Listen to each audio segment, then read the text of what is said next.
All right. I guess maybe some of the Notion guys might be interesting. Wonder what they're thinking. It would be interesting to have someone that basically, because there's so much information being produced in the salons and what we're reading and stuff like that. I find usually it's useful like after the fact. So some way of some system keeping track of everything. Oh, yeah, and Net in the comments mentions Buhan, yeah, from the Rome Book Club. That is interesting. I actually, yeah, so I have my own Discord where people are doing a book club of my book, which is very nice of them. And it's so interesting to watch how they've adapted the Rome Book Club format to do. So they take like notes on the book while they're reading it. And one of their systems is like, they write down the first sentence of every paragraph, which is a very interesting thing to see. It's like very, and like for me as an author, having written the book and then like I haven't looked at it in a while, and seeing the first sentence of every paragraph, like it's an interesting way to capture the vibe of a whole book without, you know, I mean, so again, it's not a perfect summary, but it's an interesting summary. Like it gives you it lets you navigate where you are in the book. And yeah, it's just interesting to watch. And so that was a format that emerged out of Rome Book Club. So it'll be interesting to see how they do it. And it's also interesting to consider how that is a norm that can develop in one space, which is originally Rome Book Club, and then it can be passed along to other communities. So like somebody can be like, oh, we did this in Rome Book Club, and so we're gonna do this somewhere else. And then it's like, oh, it's like a you know, it's not the app, right? It's a way, it's a style or an approach, a way of doing things that can be condensed into a set of instructions and then passed on to the next person. And then, but even so, I think you would want someone who has experience to kind of guide the process. But yeah, you know, once you've experienced being a part of such a book club thing, you can then lead another session, and then that can spread and people can learn from it. And it's just interesting to witness. How does it work again? So basically it's like each paragraph of the text that they write out the first sentence and then talk about each paragraph that way. What's the format? Yeah, so I don't actually know how they're going to talk about it yet, but so they have like so this is like the pre-chat or pre-session prep. So it's like I'm not actually sure what exactly they're doing, but it's interesting to witness. Maggie Delano wrote a system. Yeah. How does it feel to have such close attention being paid to like every single piece of your book? I mean, I enjoy it. So that's the thing that that's part of why I wrote a book is, you know, to be read. And the more people read it, the better it feels. I mean, I was anxious and agonizing about it during the writing process. So during the writing process, I did not know how much attention people would pay to it. And, you know, you kind of prepare for the worst in this. I mean, I guess it depends on your personality. Some people might just not care. But I was, especially since this particular book is very, I wouldn't say it's super personal for me, but it's invasive in a sense. Like it sort of gives people suggestions on what to do with their personal lives, and that's very intimate. And so I want to make sure that I don't get anything like horribly wrong. And I signposted throughout the book, like I'm not totally sure. This is just my experience. It's what I think. You know, don't take it as gospel. But it's very cool to see something that you've written, something that you've done, be re-expressed and re-shared by other people elsewhere. And then you get to see like what they focus on, what stands out to them. And it really, you know, I didn't know this starting out. Like, maybe intellectually I might have known a little bit, but like, you know, let's say you've been tweeting for a long time or something, like you've just been doing something publicly such that you have an audience. When you ask your audience to kind of like sing back the song to you, sort of like I'm betraying my musician back now. Like, so recently on Twitter, I did a thing that was like, you know, what do you remember? What do you see about which of my tweets do you remember? What do you remember about me? And like the responses I've gotten from people has been so useful in helping me see how people see me, which is like invaluable if you're like a creator or a performer or something, and you're trying to just, you know, instead of operating blind, not knowing, or deaf, or like just, you know, just inhabited and not knowing what the audience thinks, and then you don't know how to adapt to that. Like once you see and hear what people are seeing and hearing, you may not necessarily want to completely inhabit the role that they're creating for you. So I think there's some navigation there that you have to figure out yourself as a creator. But once you have that information, it's like, oh my god, how did I ever, you know, do what I do without that information? You know, it's like really you can't hear yourself in a sense. I mean, you can hear yourself, but you can't hear how people are receiving it. Yeah. So it's definitely always surprising to me. Like I tend to agonize over sentences and like try to make sure that everything is like right. And the stuff that I think will stick out to people that I'm really worried about, like almost never does. And then they always pick up on something else that like I didn't even think about. Yeah. It's really hard to predict. Yeah. And it's part of the fun. It's part of the frustration. Yeah. Right? Like you don't quite know. But yeah, when you kind of accidentally make stuff that other people think is surprisingly good, I think that's a very it's humbling. And I think it's humbling, it really is, in the sense that you realize that what you had like gained, right, like what your plan was, might not necessarily be the best thing. It's like sometimes it's just your presence and you're just hanging out and what came naturally. And so then that makes you take yourself less seriously, in a sense. It's like the best thing that comes out of your work might not be what you thought. So yeah. I think that's actually really good, because like sometimes it's this like heavy burden where you're like, I need to make this perfect. But then once you're like, I have no idea what perfect even looks like. Yeah, exactly. Then I should just like have fun with it, you know, and do whatever gives me energy, because like that's the best way for me to keep putting stuff out into the world, and like something's going to resonate probably if I'm having fun. Yeah. That's so true. That's so, it's somehow still underappreciated. Like and I would say it probably applies to note taking as well. Like just, again, if you agonize about, oh, I should take the most useful possible notes, like you don't know what useful is now yet, like, or now, like 6 months from now, you look back and like some stray nonsense note that you wrote out of fun, like, oh, this reminds me of some other thing or whatever, that you in that moment you thought was like a passing stray thought. Then you look at it 6 months later, you're like, oh shit, this is the like most important connection I could have made. Totally. I mean, I've got to say, like, I've gone through so many different note-taking systems, and some of them are more complicated than others. And I'm just in the chillest note-taking phase of my adult life, probably. Like, nice. I still take notes on everything, but I pretty much just take them in Apple Notes, and I don't worry about the organizational system at all. And so far, it's working out all right. I definitely still use Roam for book notes. Like, it's synced with Readwise, and that I find to be really nice. But any like meeting notes or just like other stuff that's on my mind, I just throw it right into Apple Notes, and it seems to just work for me so far. I'm sure I'll go back to something more complicated at some point in the future, but for where I am right now, it's the right move. Yeah, I think there's like this cycle of like increasing complexity, and then you reach some threshold where it's too much, and then you just discard everything and you start from scratch again.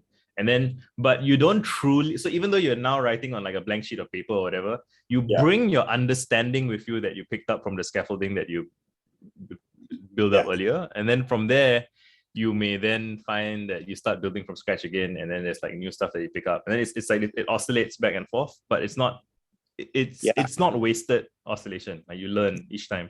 It goes to this thing that this hobby horse that I've been on for the last like week, which is how many things in life work on an inhale exhale kind of way, in an inhale exhale kind of way. Like you inhale and you're adding complexity, you're adding stuff to the system, and then you exhale, you're taking things away. And that's like how so many things in the world work. I got this from this book I was just reading that is fantastic. It's one of the best books I've ever read, basically, called Pilgrim at Tinker Creek. It's Wait, kind say of that again. Build what? At Tinker Creek. Can you spell that? Yeah. Can you type it in chat? I'll type it in the chat. I don't know if you know Walden by Thoreau. It's Walden is like this book where he like goes out into the woods and he just like writes everything that he sees, and it's about nature, but it's really about like God and the universe. And this book is kind of like an updated version of Walden that was written in the 1950s. And the way that it's written by Annie Dillard and the way she lays it out is the same way. It's like the first half of the book is about like the beauty of nature, and it's about she's creating this like picture of nature by adding things. And the second half of the book is like kind of reflecting on how the beauty of nature is also driven by taking things away by death, basically by things dying and other things taking their place. And it's like, it's absolutely beautiful. And it's right on this kind of inhale, exhale kind of like thing. Anyway, but you see that everywhere in every kind of system, these cycles. Yeah. I've seen it also framed as like bundling and unbundling. Yeah. Right? Like, so you bring everything together and then it gets too much, then you spread everything apart, and then you piece it, each thing by itself is useful, and then you need to connect it again. I've also seen it described for like security vulnerabilities in InfoSec. Like, again, it's like everything in one place, and then there's too many connections, and then like, so things can spread badly, and then you got to create some silos to separate, and then it's like, too many silos. And you gotta, right. Yeah, it's very yin yang. Centralization, decentralization. Web3 is the big exhale. Yeah, that's true. That's very true. It's funny how simple it is when you zoom all the way out and you see the big trends. Yeah, for everyone here, we're still waiting for Anne-Laure to show up. So she's been traveling, so I think she might be like just waking up as well. So I just woke up like 15 minutes ago. So in the meantime, we can just hang out and chat until she shows up. Anybody have any thoughts, questions, concerns? The chat is kind of active. Is there a daylight thingy for time zone? What do you mean by daylight thingy for time zone?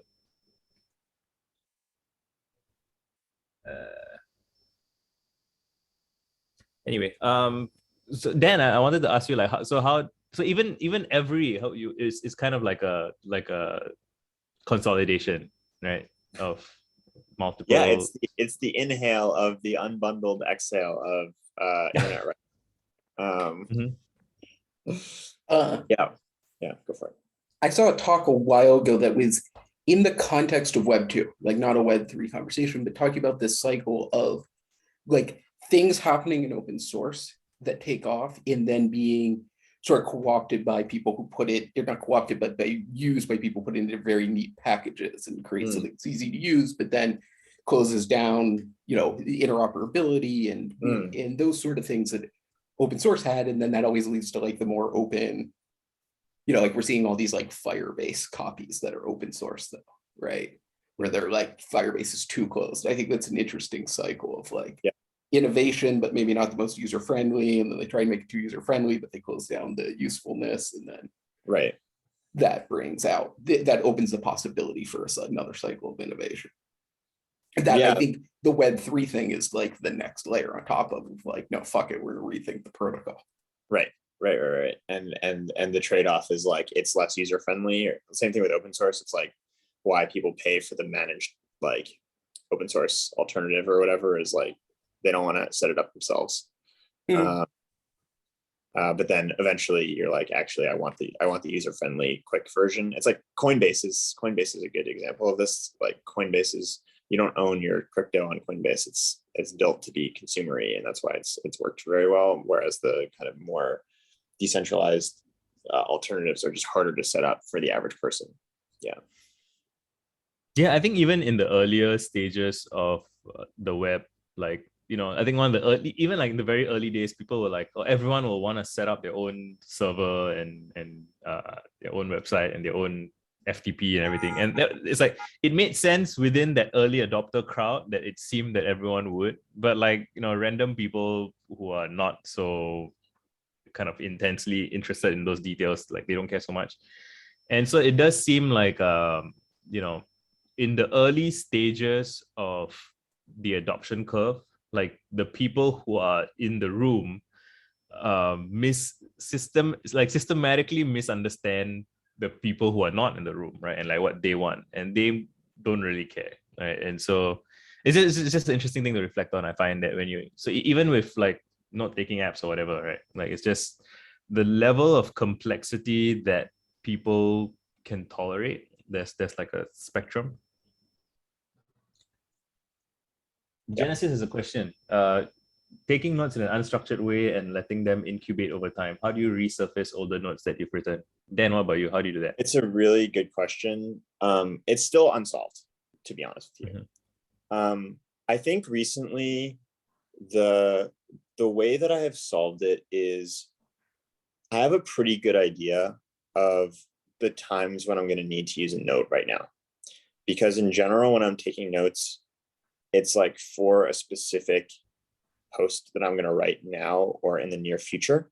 And I have places that I can put all of those things. Like right now, I'm writing a piece about panic attacks, about my experience with panic and like how I manage it basically, and like what it is scientifically and all that kind of stuff. And like I have just a section of my notes where like I just put all the panic stuff I know about. Actually, that's split between Apple Notes and I use Muse a lot for like when I'm reading papers and I'm trying to like understand a bunch of like ideas together. It's a really cool iPad app.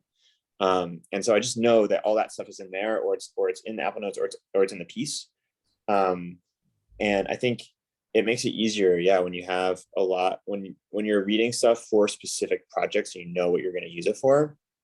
When you're in, and that's more of like a kind of like convergent place to be. When you're in the kind of like more amorphous, divergent place where you're just like, I don't know, I'm going in a bunch of different directions and I have no idea what this is going to be used for. That's when I think it's a lot harder, and when the more serendipitous note surfacing is like really helpful. I do have Readwise, so it does show me book notes every day, which I really like.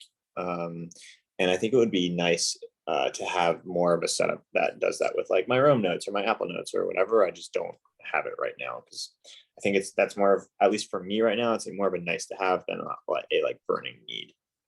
Yeah, when I reflect on my own process, like so in the early days, like it was all just chaos and random stray notes everywhere. It was like it felt kind of useless at the time. And I don't know if I can even access some of those older stuff. Like it's in a folder somewhere that's zipped in somewhere else, and I'm never going to open it probably, or like someday. But increasingly, I found that as I write more and I talk to people more, and like this is like over years and years, I've come to get a sense of like there's something like so I used to want to say, oh, I have hundreds of different interests. Once you've spoken about them and written about them a while, you find that there's like maybe like 7, like, or like a dozen, like core interests that recurringly come up again and again. And so when I'm taking notes, I even when it's like unstructured and it's like something new, like I just watched the movie and like what do I remember? Like I kind of relate things back to my like 7 or 8 core interests. So, like historical scenes, addiction, like it's just a bunch of like a few central themes that keep coming up.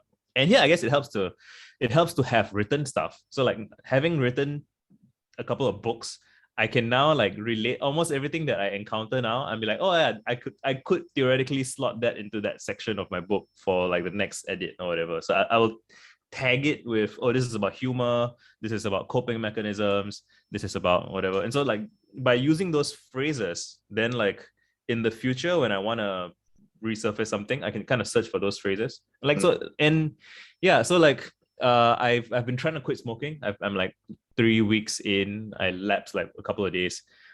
I lapsed 1 day, a couple of sticks, but like so I'm like 21 days in. And every time I tweet about it, I include like the no smoking emoji, so that if I search my own Twitter for the no smoking emoji, I get all like it's like 30 tweets about it. And then I can, when I want to write a blog post about it, I just search for that emoji. So it's like so if you think of Twitter as taking notes, like I write the notes with the recall kind of intended. And I mean, I don't always do that super effectively. And sometimes I just search my own notes randomly to see what comes up. And like, it can be surprising and fun and be like, oh yeah, I totally forgot that I wrote about this like years ago. And if I'm not careful, I can spend the whole day on that, which is it can be fun, you know. I like And, that. I think that's yeah. basically good enough. Like I had the same thing with this panic piece. I wanted to find every note that I've written about panic like over the last 10 years. And like I just Right. searched and I pretty much got everything. There's like all these Yeah. diary entries and like all this stuff. The one place I couldn't find is my written, my like actual notebooks. I do that manually, but that was kind of fun. Right. But I mean, I love the way you use Twitter like that. I think that's so cool. I wish I did more of that, like note taking in public kind of thing with themes and all that kind of stuff. Oops, I'm curious. Sorry, my food is here. I'm curious how the non-smoking thing is going, like, and what have you learned from it so far? Oh man. Well, so part of why I did it was, so I was in my book Introspect. There's this whole section on like coping mechanisms and stuff, and to write a good piece on that, I knew that the last time I quit smoking, or like managed to go without cigarettes for about like 3 to 6 months, was when I had read Alan Carr's Easy Way to Quit Smoking. Like it's one of those books that people who quit smoking reference and share with each other and say, oh, this really works. And so I reread that book with the intent of working on my book to talk about coping mechanisms. And the book is just good. You read it and you're like, oh shit, like why am I still smoking? While researching it to write the thing, I'm like, oh yeah, he's right, And then it's just like I felt like it's almost like to demonstrate my own understanding of what I'm talking about, I have to like walk the walk, right? And not just talk. So I'm like, okay, like if I'm writing this book about facing your demons and dealing with your issues, like I should, go through my own thing. So that's part of it. And what I've learned, I would say is, so I'm really approaching it kind of half intellectually in terms of like, it's just an interesting exercise to try to understand what is a coping mechanism, why do we use it, what does it help us with, and so on. And my sense is that really it's very deeply intertwined with a lot of other things, and that doesn't quite get adequately represented in public discourse or whatever about whether you're talking about like dysfunctional eating or other kinds like substance abuse, or there's all kinds of things that are seemingly dysfunctional, or internet addiction, video games, whatever it is that the person is doing. It's very often people focus on the thing that they're doing, and not so much on like why are they doing what they're doing, or what is that thing helping them do, like what are they avoiding something, is it and with cigarettes, it's one of the reasons it's so sticky and so difficult for people to quit is that it gets used to like regulate your emotions, it gets used to regulate your biological processes, your appetite, your alert wake cycles, your dopamine stuff. And so like when you go off of it, it's like depressing. Like you get sad and you get lonely, and your brain gets foggy. Like you're used to like, so I was seeing somebody tweeting some, like there was like a people kind of just I saw a viral tweet with a bunch of replies that were very insensitive about cigarette smokers. They're like, oh, why would you want to get cancer and smell bad? And I was like, that is such a almost like a bad faith misunderstanding of why people smoke. Like smokers know that it stinks and that it's bad for their health. Like they know, like they're doing it because the immediate sense, and this became stronger for me when I tried to stop. Right, it's like the immediate sense is that like you feel like you're losing your mind in a small way, right? And schizophrenics actually are likelier than not to smoke. So I don't think I'm outright schizophrenic, but like there's it's like a spectrum. I think like there's people who are just mentally more volatile in some ways, and it's like a kind of self-medication, right? Like it calms you down or it suppresses you. It's like part of one of the things cigarettes do is that they have like you have carbon monoxide in your cigarettes, which is like bad, obviously, right? Like, but it suppresses the amount of it suppresses your nervous system in a sense, right? So it's like if your nervous system is like a live wire in some ways, and which is like painful. There's so many layers. Like like it could be a childhood shit, right? Trauma. It could be anxiety attacks, all kinds of peripheral stuff that the cigarettes sort of help you just mitigate, I guess, which a lot of people must be doing all the time. Like they just anesthetize, and some people do it with junk food, fast food, watching staying up all night on scrolling through their phones. It's like it's it's different things that we do to numb the pain.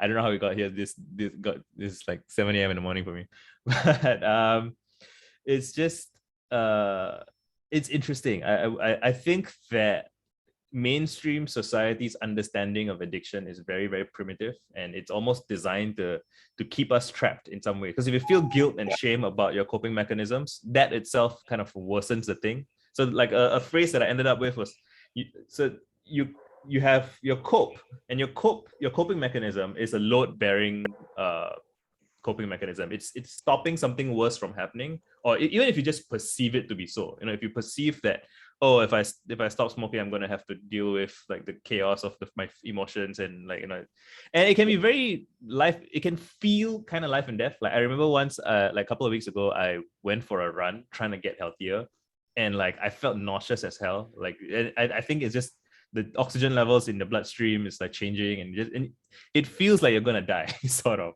And in your mind, it's like, whether it's this addiction speaking or whatever, it's like, oh, if you just smoke a cigarette now, everything will be fine. It really feels very strongly like that. Yeah. And there needs to be like compassion for that, and I mean, I understand why people don't, but yeah. No, you're saying a lot of things that resonate with me. I've never like had a cigarette habit, but like I think it relates to a lot of things that I've experienced in my life. One thing in particular that stood out first is just like, because you're a writer, you get to use this experience to like be curious about what it is like to quit smoking. Mm-hmm. That's actually really powerful. It gives you like this project. Yes. Like if there's a reason to go through it, and if it works or if it doesn't work, like if you keep smoking or you don't, you're going to get something out of that you'll understand yourself better, which I think is actually a really powerful tool to give you a reason to go through the pain to do it. And I found that too in my life, is like I relate differently to my experiences and to my emotions, because I know that really getting curious about them and understanding them is like a project for me to make more stuff. Which is like a weird thing to say, but it's true.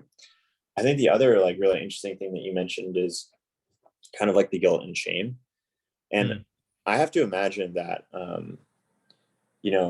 there's a way that you can set yourself up to try to quit. That's like, well, if I just try hard enough, I'll be able to do it. And if I don't try hard enough, then it means there's something wrong with me. And when you experience those like really tough feelings of like, maybe I'm going crazy, or it would just be so much easier if I had a cigarette or whatever, and you kind of give in, then you have this like huge cycle that gets tripped off for that, which is like, I'm bad and I'm terrible, and maybe I even deserve to like smoke or whatever. I don't know. I don't know exactly like how it is. Yeah, it is. Yeah. And that just makes things worse. It doesn't make it easier. And it's like all of those like self-flagellating emotions are like things that we, I think, build into ourselves because we think it helps us.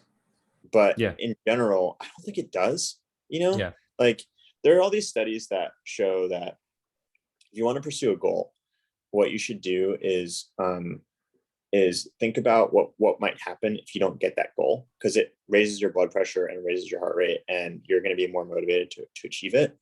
But there's all these situations like this one where that mode of thinking that you're super used to doing and using on yourself to like get yourself to like get up and do it actually just like makes it way worse. And I just don't think that there's enough thought into that, into the role that like guilt and shame play in preventing us from doing things that we want to do, or keeping us further away from our goals, because people think that they're good. They're kind of things that like keep you in line, but really what they do is they create avoidance, they create anger, they're demotivating. And for me, like something that has made a gigantic difference in my life over the last like year or two is understanding those emotions, and also learning how to like create and direct like the experience of compassion for myself and for other people. It's like a huge unlock. It's crazy. It's weird that you have these circuits and you can like learn to activate them, and how powerful they are and how underused they are.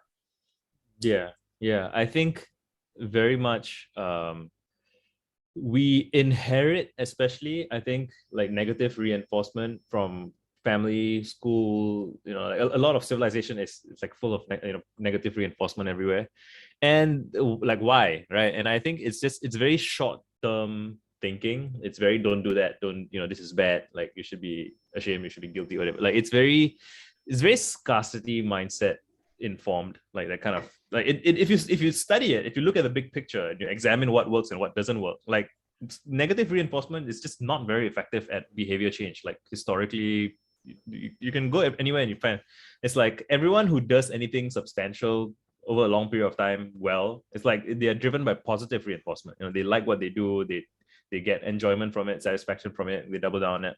I mean, and there are cases where like someone is like they start working out because they feel shame about being unfit or whatever, and then it's like there's so many of those stories where they do get fitter for a while, and then it's like they spiral into depression, and they're like kind of watching themselves too closely, and they're like pressuring themselves to perform, and they're miserable. And it's like I mean, it can be like a transitional stage where you go from being very helpless to, okay, you have some power and agency even though you're mad at yourself all the time, and then you have like a breakdown, and you're like, then it's okay, then there's a synthesis, right? Like you like, okay, now I have to relearn and accept myself and whatever. But I don't even think that middle stage is really all that necessary. It's just that we go through that, I think, because we haven't learned better yet. And so if that's the only way a person can get out of the first situation to the second situation, I have some sympathy for it, I guess. Like I've not got, like, again, if you get mad at someone for being mad at themselves, like you're just perpetuating the problem. So you kind of have to be compassionate even with and this all applies inside your own head as well, right? And it's funny that we kind of come to this place again. Like, so at our previous salon with Thiago was also about, somehow we started out talking about like note taking apps and stuff, and we eventually got to talking about emotions and feelings. But I think I think this is really a recurring thing, because it's like, why do people take notes at all, right? Yeah. Like, it's like you want to remember stuff, it's bothering you that you don't remember stuff. That was my thing. Like I used to be so troubled that I couldn't remember stuff, and so there's really it feels like it's all connected. Yeah, it's about emotion regulation. Yeah. I'm curious about, like, I think the thing that it connects to for me is I am trying to eat low carb. Mm-hmm. And I think the experience of like seeing cake in front of me and not eating it is like probably like a low grade version of wanting to have a cigarette, but like not being able to. Mm-hmm. Yeah, basically. And I'm trying to understand that experience. And so what I've started to do now is, like, when I feel that feeling, like I want to eat this, I'm kind of like looking at the feeling. And what I found is that, like, there's every feeling or emotion has, it's almost like it's like a user interface. Like when you see Twitter's feed, you know that you can like scroll, and all the other options don't really occur to you because like you just know how the UI works. I think emotions are kind of like that. It like has a user interface where the default is I see cake and I grab it, basically. Mm-hmm. And it doesn't occur to you, like, yeah, on Twitter, I could like look at the Twitter interface and like try to smell it, but it would never occur to me to do that because I know that it doesn't have a smell. But the emotions are kind of similar. There's all these like possibilities to react to a particular like physical or emotional experience that would never occur to us because like we're just not used to it. And I've been trying to figure out, like, okay, what is the like move here? Because like I'm not really used to having to, when I have that sensation, having to like not do it. And I found that like just being like, no, you're not allowed, doesn't really work very well. And I'm kind of curious if you have discovered like different ways to use that user interface that have helped you or not. The thing that's coming to my mind for me is that so like several years ago, I had a colleague who was very excited about intermittent fasting. And so he was like evangelical about this, like, oh guys, you have to try this. So I was like, okay, I'll try it. And it was very, so it's like, it's not really something I think about much, but like I did it for like once a week for about like 6 or 7 weeks. I mean, so first I just did it once to see how it is, right? Mm-hmm. And it blew my mind because like specifically the thing was, I remember the first day, so I was trying to do a 24-hour fast, which means just Like I wake up and I drink water, and I just drink water the whole day, and I go to bed not having eaten. Yeah. And then I'll eat the next day. And I remember when I went to bed that night, I was thinking about, like, I was having intrusive thoughts about food. I was like, oh my, like I'm lying in bed and I'm like, it's totally different from just, it would be nice to have this for dinner. What do I want for lunch? You know, it's like, it's really like food's entering my mind. Like I was like, wow, that's it's really crazy. It's like you're trying to, so like, to use like computer analogy again, it's like you're scrolling or something and you get pop-ups, like you know, it's like, whoa, like where's this coming from? And then I fell asleep, I guess. And I woke up, when I went to bed, I was like, tomorrow when I wake up, I'm gonna be starving. I'm gonna be like screaming in hunger. So I assumed. And I woke up and I was not hungry at all. I was like normal, like kind of normal. And that was like, I was like, wait, what's going on? Like that doesn't seem, that it seems like something broke somewhere. Like, you know, and then I realized that, and so I related that back to cigarettes actually for me. So I was like, hunger cravings, like they spike and then they fade. Like it's not like you're gonna get more and more and more hungry, and then you just starved and die, right? Like they actually have like they peak and they throw. And we don't usually, if we have like a very stable dietary pattern, or like we eat every like 3 times a day, even 3 times a day eating is like culturally, you know, that we pick it up from childhood or whatever, and we just assume that it's normal. But like humans in the wilderness, probably they just ate whenever they felt like eating or whatever. Like, so they don't have these. And then the thing is, like, your blood sugar levels associate around it, and then your sleep cycles associate around it. So it becomes this very structured way of being. And then you rearrange your life around these patterns, and you're like, oh, you know, after I eat, I tend to just like take a nap, or I tend to not do something or whatever. And then so I would say that, and I've never heard anybody give this advice, but if anybody wants to quit smoking, I would advise experimenting with fasting once or twice, you know, just so that you can feel for yourself, that you can feel really hungry at night, and then you wake up the next morning and you're not hungry, and then you realize that there is a psychological sort of component to hunger or to cravings, right? I'm not saying it's all in your mind, because you feel it in your body. You do feel it. So it originated in your mind, maybe, or it's like, I don't know what the specific like synapses and neuroscience behind that is, but like the cravings rise and fade. And the difficult thing about trying to quit smoking, for example, and I'm sure it's for all addictions, is that in the needy stage, when the craving hits, you feel like, oh, it's going to get worse and worse and worse, and it's never going to get better. And that's false. That's actually, it's a feeling, but it's not true. You know, it will subside after a while. But if you don't have the felt knowledge that it will subside after a while, you can feel really helpless. You can feel like you're like being strangled, sort of, right? And yeah, I would say so. The knowledge of bigger and broader cycles, and then you could even say this is the thing about like growing up, right? Like, you know, like when you're a teenager, for example, and you have like social anxiety or whatever, you're like, oh, you know, my friend doesn't like me, it's the end of the world.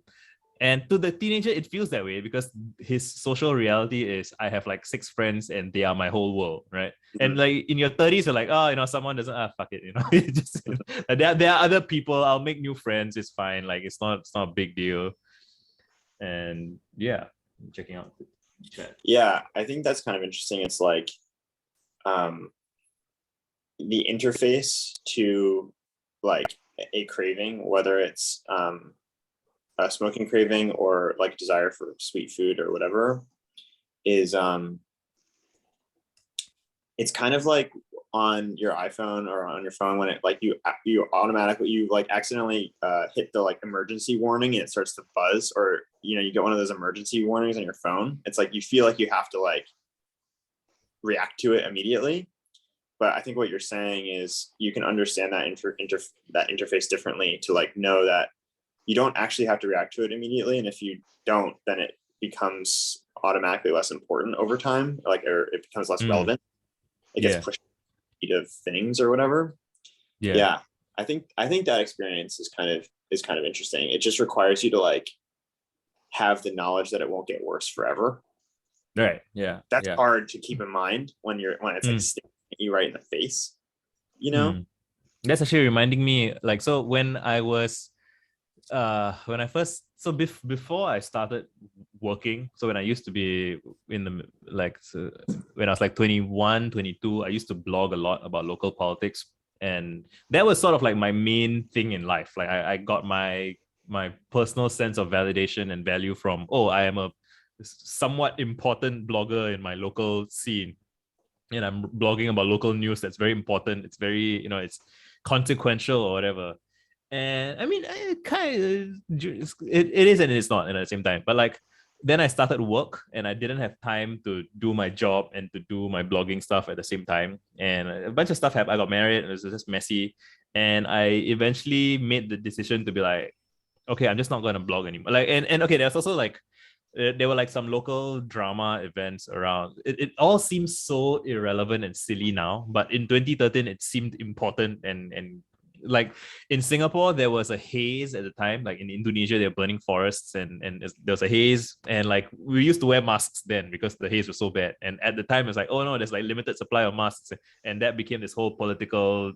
Like now in retrospect, like what, why when you, at the time it seemed like a huge deal, and I was really upset about it. I was like, people are so annoying, and they're like, just the whole, like everyone is just kind of stoking outrage about stuff, and it's just back and forth arguments. And I'm like, I'm at work, I'm receiving these like notifications on Facebook, or like people having Facebook arguments on my wall and stuff, and I'm like trying to do my job. I'm like, so I had like a moment of almost crisis. I'm like, fuck it, I'm not gonna do this anymore. And so I like deleted my, I deleted my blog. I walked away from my blog and the whole thing. I'm just like, I'm not gonna be the social media bloggy guy anymore. I'm just gonna stop all that shit.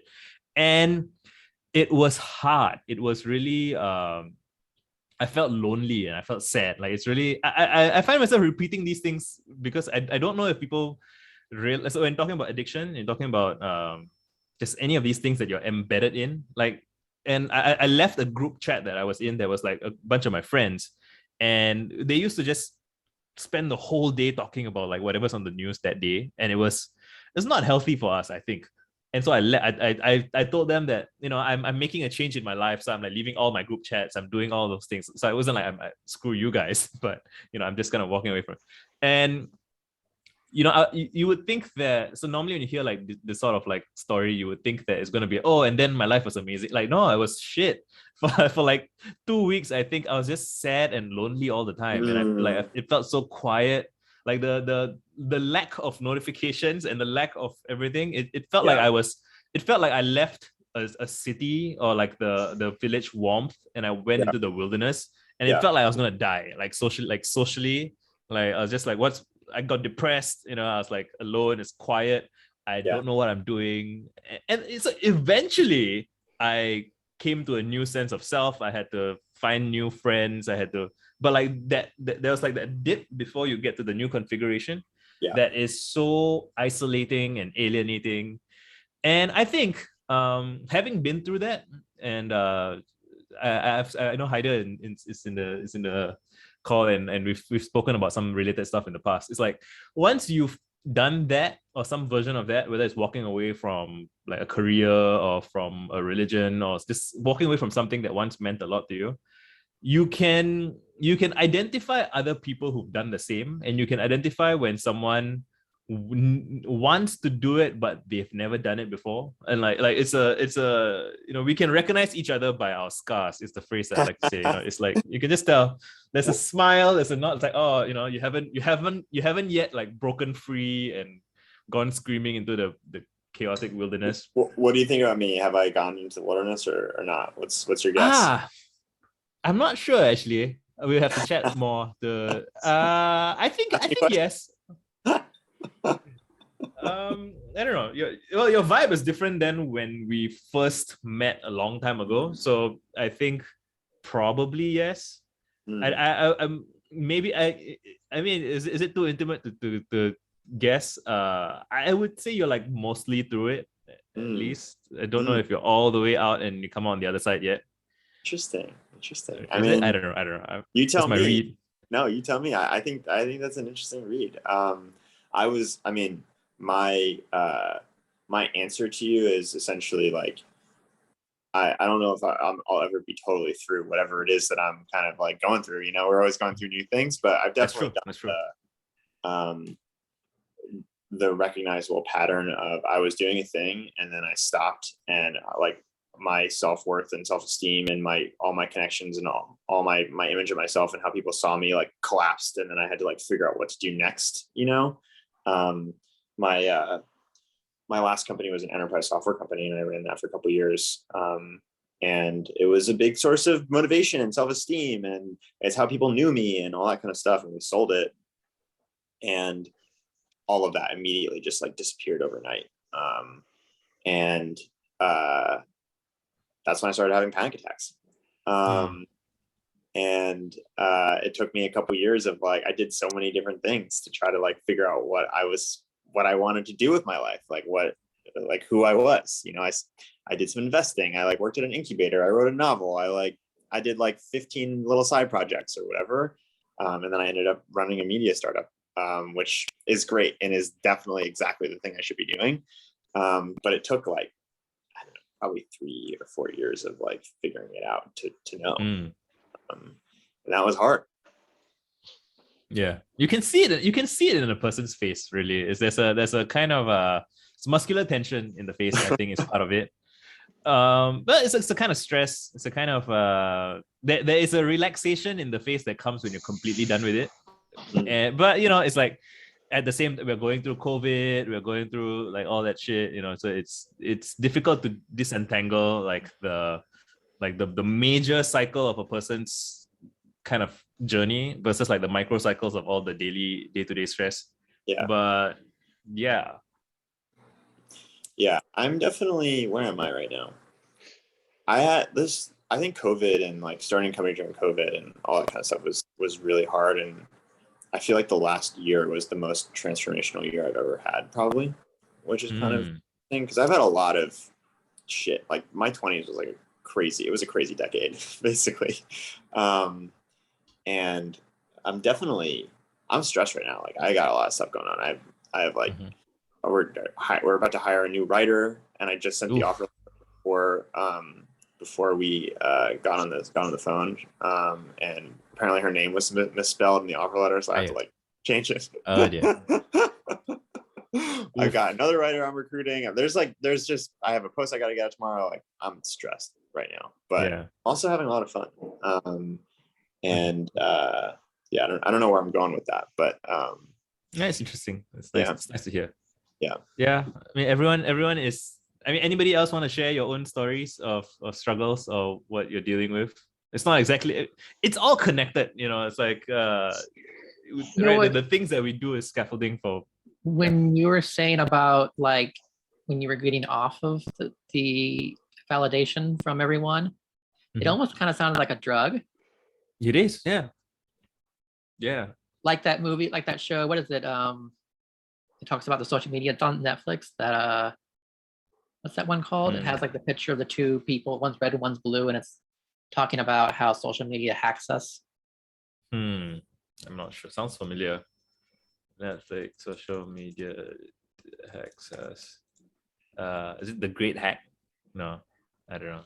But I get what you mean. Yeah, it's basically it's like it's a great idea, the ability to share information and to share stuff and emotion, all that kind of stuff. But it's like, I don't know what would be like the right word to describe it, but it, like anything, it can have a dark twist to it. I would even posit that I don't think it's too crazy to suggest that almost all addictions might be kind of proxies for social validation in a sense. Like I don't know. I think they have similar overlapping kind of network. I mean, so like one of the famous things is the stories of like the rats in the cocaine rats or something, right? Like they're the thing that gets rats away from like addiction is like social environment stuff. I think like the overlap is, if you're thinking about addiction as a way to regulate yourself, one of the like biggest ways that human beings regulate is through each other.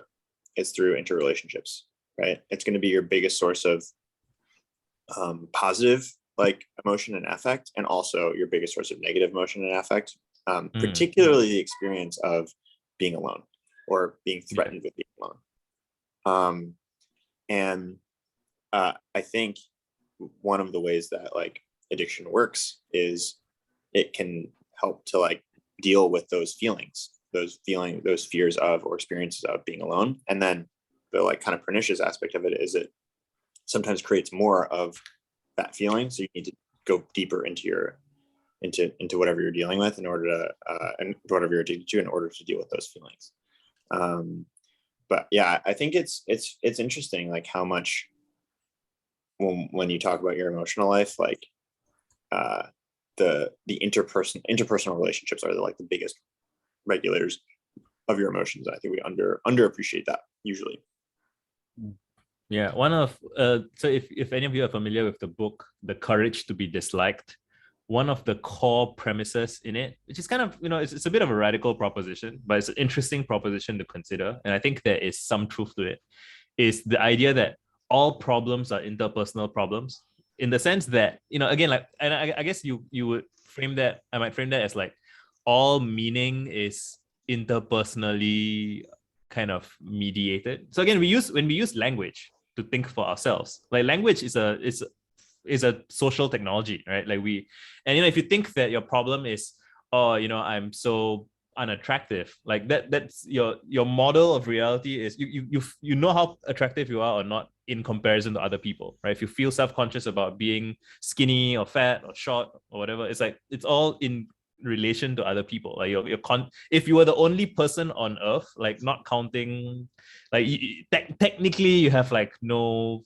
problems in that domain. You have a new set of problems. You're lonely and all those things, but like, you don't need to worry about things. And an interesting thing that compares with is I went on a rabbit hole once looking up people who were in extreme isolation. So like some hermit in a forest, people who like sail across the ocean for like weeks on like by manual power on their own. And a common thing they all report is that they forget their sense of self. Like they just, it turns out that the sense of self is it's also kind of a social technology. It's like you come up with this idea of having a name. Why do you have a name, right? It's for interfacing with other people so that people can call you hey, Visa, hey, Dan. Like if you're on your own on an island somewhere, like after a year or so, you forget your name because you don't need it, because no one calls you and you don't call anyone. And so it's like you unbundle into all your different. So each person is a bundle of competing interests, right? You want this, you want that, and they're at odds. And it's almost like we come up with identities to it's like the nation state of the self, right? Like you have a president inside your consciousness, and you have your you can go really far with this metaphor. Like there's an authoritarian tyrant, there's like the guerrilla rebels who want to drink or smoke or whatever, and there's all this stuff going on. And yeah, it's just, what did I bring up? Oh yeah, so the idea of addiction as a proxy for social validation and problems being interpersonal problems, like it's like a fractal of internal conflicts all the way up and all the way down, or just a fractal of conflicts, right, from within the person to outside the person, in a relationship between two people, in society, all the way nation states. And when you see that, it is very it's kind of mind-blowing. It's like, oh wow, like it's, I am not like for me, it's almost a spiritual experience for me when I first really grokked it. It's like I am not separate from my sense of separation from reality is like this idea that I'm this name in this meat bag with a name with this identity or whatever. It's like it's just a package, it's just like where the boundaries of your skin and yeah, I can go in circles about this. There's a lot of stuff, but it's just when you see how it's patterns of conflict all the way down, all the way up, and it's like a dance, right? It's like it's not just conflict as in bad, but it's also conflict as in creates interestingness and beauty and stuff. And when you see that, and then you tie it back to like regulation and co-regulation within yourself, with other people, you see it less in terms of this is bad and this is good and this is bad, and more of like what is healthy, I guess. And now I'm thinking of like musical analogies. There's this great frame from several very excellent musicians who all say that there are really no wrong notes in music. It's just that it's the context, like whether or not a note, like, so jazz is wrong That's what notes you do after played. it. That Yeah, makes it's right. Exactly, right. So it's if you play a bunch of notes and you flinch and you're like, oh, that's bad, that seems bad. And yeah, even when I was a kid, I was always like, how do pro musicians seem to never make mistakes? And what I've learned since is that actually they do make mistakes, but they recover so smoothly that it doesn't sound like a mistake or it doesn't look like a mistake. Same for people who speak really well, right? It's like, oh, you never seem to get stuck. It's like, oh, they do get stuck, but then they just twist it around and it's like they jump. It's like you stumble and then you make it a dance move. And it seems intentional. Yeah. I mean, it's like your book. There are probably little snack for eating my fish. So mute. Yeah. How do I mute this guy? Wait. Listen to that crunch. Is Josh? Can you help me? I'm not a host. Big bass.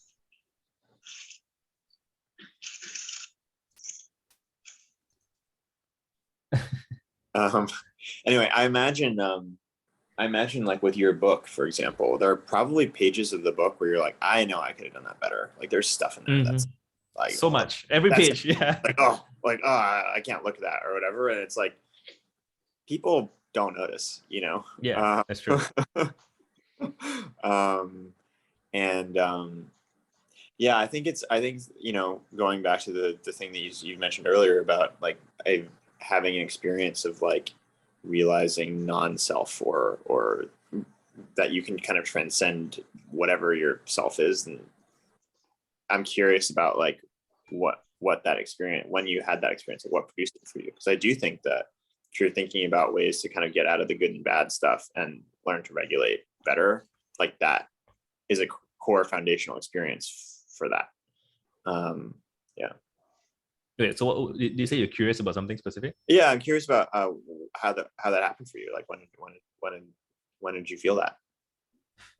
So I would say I have one major thing for me was listening to Alan Watts on YouTube. So like around 2015 or so, it's just like I was super depressed and I was just kind of like existence is a prison kind of mindset. And I was just super down. I was like willing to try anything. And I can't remember who led me to it, but I just kind of like getting drunk and listening to Alan Watts for hours on end on YouTube. And the guy just had this very humorous attitude towards terrible things, which was like, so it was like frame breaking for me. You know, it's like he was describing like despair and he was describing it like it was funny. And I hadn't considered that that's even possible. Like I just like, oh, you know, like I'm in such despair. And Alan Watts is like, despair is funny. And I was like, really? And the thing is the way it wasn't what he said. You know, it's like there's nothing that he said that is like completely new information that it's not secret info or whatever. But like he just had this cheerful, like, oh, you know, like life and death and you know, peekaboo. Like, he described it as like playing peekaboo. I was like, what? You know, while I was feeling absolutely abject, miserable, like, oh, I got no friends anymore, you know, I got bills to pay for 30 years. And he was like, oh, that's hilarious that humans do that. I was like, I guess, you know. And at some point I started laughing. And you know, what is laughter, right? Laughter, I think, is and we use the phrase like it cracks me up. It's because you have a frame, you have some model of how you're thinking about the world. And then laughter just cracks that frame. You're like, oh, right, there's more, there's something beyond the frame that I have. And you get surprised. And, you know, and once that happened, I was like, okay, you know, like nothing has changed. I still have a mortgage to pay that's going to take me many years to pay. I still have, you know, all of those things. But once you can laugh, I think you can find, you know, as long as you're laughing, like, and it's interesting that authoritarians hate comedians, because once comedians can help people laugh at authority, the authoritarian cannot have control and power because they control you with fear, right? It's like, are you talking about like Putin, or are you talking about like how you're treating yourself with regards to your cake? It's the same thing. It's like, holy shit. It's like fractals of, you know, it's like your shitty boss or your shitty, like, you know, in a dysfunctional relationship with your spouse, or like a parent child, like why your parent was, you know, it's like they're afraid and then they exercise control and then they don't let you laugh because humor will break you from that frame. And yeah, so once and same for when I was watching Victor Wooten. So Victor Wooten is the bass player slash music teacher who I think helped me really see that there are no mistakes in music. And what he did was he would deliberately play wrong notes on purpose and like try to make it sound fun, and he would laugh about it. And just witnessing this guy, he's had like, I get so anxious about playing a wrong note, and he's like, he plays a wrong note. It's like, ooh, it's funny, it's interesting. And I'm like, you can not take yourself that seriously. You don't have to take yourself seriously. You can kind of you can make mistakes on purpose, and it's safe, and it's not the end of the world. And you need to see that and experience that. I love that. I think it's like it just goes back to the kind of interface thing we were talking about earlier. It's like laughter is a different interface to an emotion. I definitely don't think I use that so much, but there's so many wise people that are like that. Like I go to this like Zen center in New York. Like when something happens, the monks just like laugh at it, and it's kind of it's weird. It's like jarring when you first see it. It's like you can laugh at that, and it's like, yeah, why not? Yeah, I love that. And I think the insight about like the similarities between the way that like the kind of outer world conflicts and the way those work between populations and rulers, and the inner world conflicts like inside of ourselves and similarities, it's so true. You can find it in Plato. Like Plato like asks in the Republic, like what is the best way to govern a state, and in order to answer that he has to like explain what's going on in your soul, and uses that to figure out like how to govern a state. You can like critique whether or not Plato's solution is really a good one, but I think the idea works. It really does. Yeah, when I went through that, one of my like shining realizations was, so I have a tweet about this, which is like, you are already the monarch of your life. Like, so at the time I was watching Game of Thrones, it's like, oh, Daenerys Targaryen, queen of blah blah blah, breaker of chains, bro. And I was like, that's all of us actually in the domain of our life, right? Like, so when you wake up, like you might not be able to control what your neighbor is doing, or you control other people, but like within the domain of your life, you get to decide what's important. Like you do sit on the throne of your consciousness, right? And you might feel like you're not in charge, and like there's all this noise going on in your kingdom, and like people are disrespecting you and whatever. But like you still get, even if your domain is very, very small, like there's still ultimately some locus of control that you get to decide what you want to do. And I think a lot of people, when they feel powerless, or they feel like they are, being pushed around or bullied or whatever, it's very tempting to relinquish your sense of agency, or your sense of, because it's really true that what Uncle Ben said, which that great power, with power comes responsibility.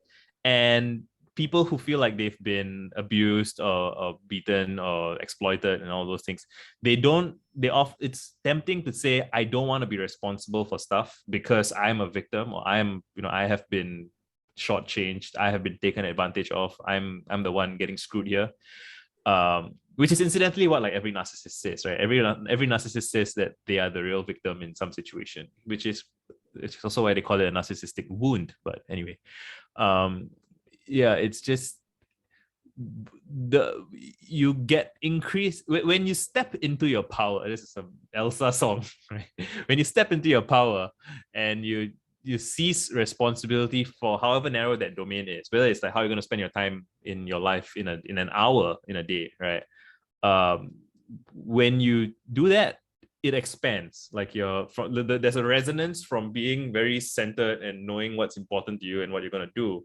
And then when you do that well, it resonates with yourself, and it resonates with other people as well. Like which is really mind blowing to me. It's like on my personal journey of trying to make sense of myself and figure out my motivations are, what good action means for me, I see these other people showing up in my life, and they're like, hey, you seem to have your shit figured out. Like, can you help me out? I'm like, whoa, like I'm not here to rule over anyone else. Like, you are the monarch of your life, and I can offer like suggestions, some guidance or whatever, but like, and so that's the tricky thing that happens as well. Like, with like guru type figures, it's like they figure something out for themselves, and then people see them having seemingly figured out. And again, they want to relinquish their own power and their own responsibility. And like, oh, I'm going to go and ask that guru guy to tell me how to live my life, right? Tell me what to do, who to be mad at, and so on. And it's like, it's very easy to be like, oh, well, if people are coming to me and asking me for advice, it's like, I must be smart. I must be all that, and I should tell people what to do since they're asking me what to do. And it's tricky stuff. Like you have to really kind of, I mean, I think that's ideal. Like you have to challenge people to see that they are the monarchs of their life and that they each have to be responsible for themselves. Yeah, I definitely agree with that. I think it's an interesting like line to walk, because it's like I believe that some people actually are victims and like have had That's like true, yeah. terrible That's true. experiences that are they need help and are really, really difficult to. I do feel that way about myself though. Is like I feel like I end up taking away my own power, and when I can step into it, it works much better for me. And I definitely agree with that. Like I forget that I'm kind of like the monarch of my own life sometimes, and I think that's like one of the interesting functions of therapy is that it helps you kind of like figure that out a little bit.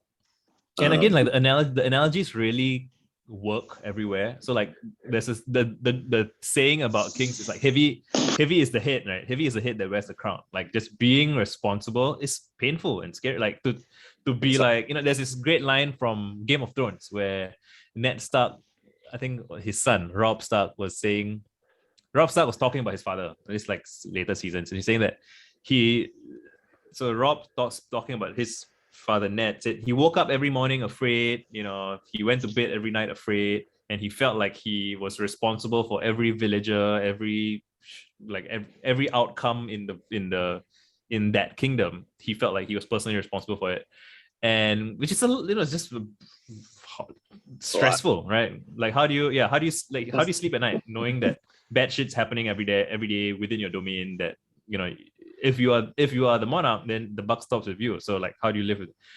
And that itself, you need guidance for that, you need support for that. Like, so just because you're the monarch doesn't mean that you have to personally solve every single problem, and that you are, it's tricky stuff. But it's again, it's like the guilt and shame and stuff doesn't work. So like if like you can't shame. So imagine now that you are an advisor of a monarch somewhere else, right? Like, and like if the monarch's like feeling torn up and he's like, I don't know if I can be a good ruler or whatever, then you're like, yeah, dude, like you suck, like come on, like that's not really helpful. Like you kind of you want to reassure the person a little bit, and you want to be like, yeah, leadership is hard, but like do you need to take a break, you go on a horse ride or something, I don't know.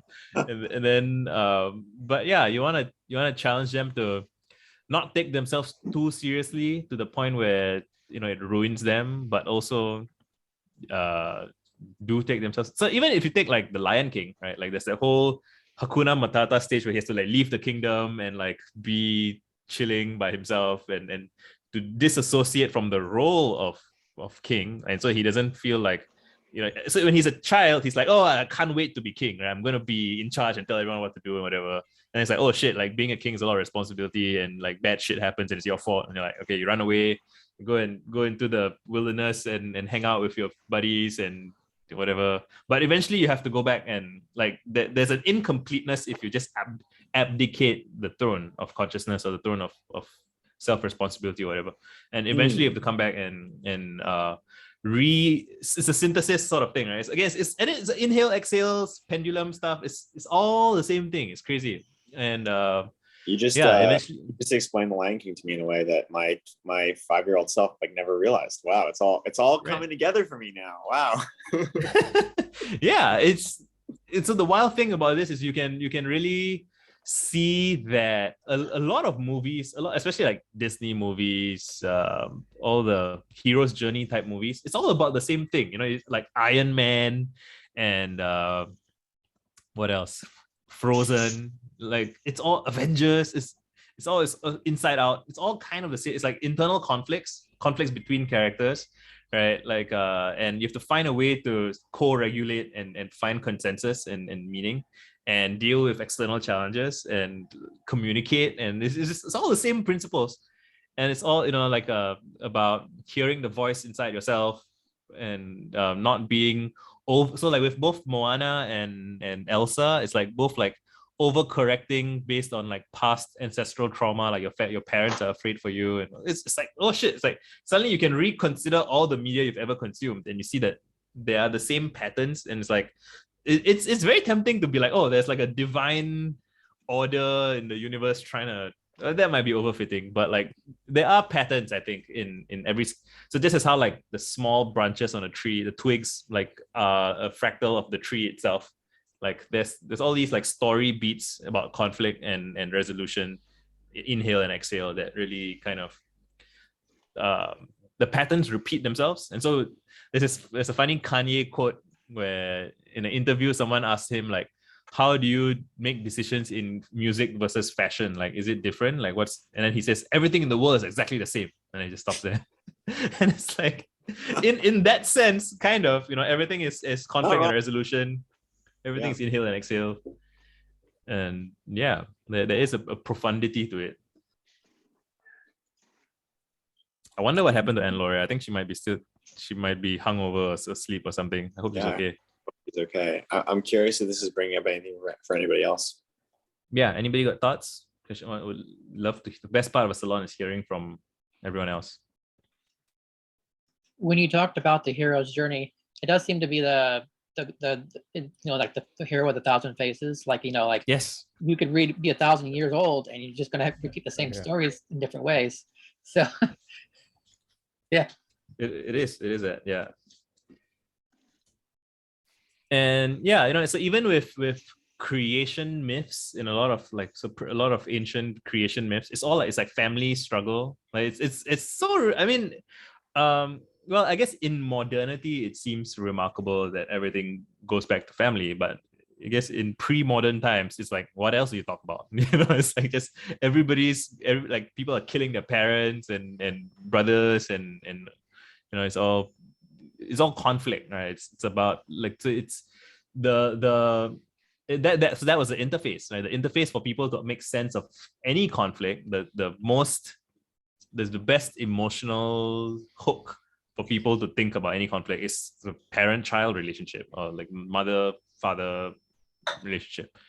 And so everyone endures some kind of conflict within the family from the very beginning. So it's very wise. I don't know if I say wise, but it's very effective to talk about cosmic scale things in terms of the most intimate family dynamics. Like then everyone understands, right? Even people who are, uneducated, illiterate, whatever. It's like every farmer and his son understand father-son dynamics still, right? Yeah.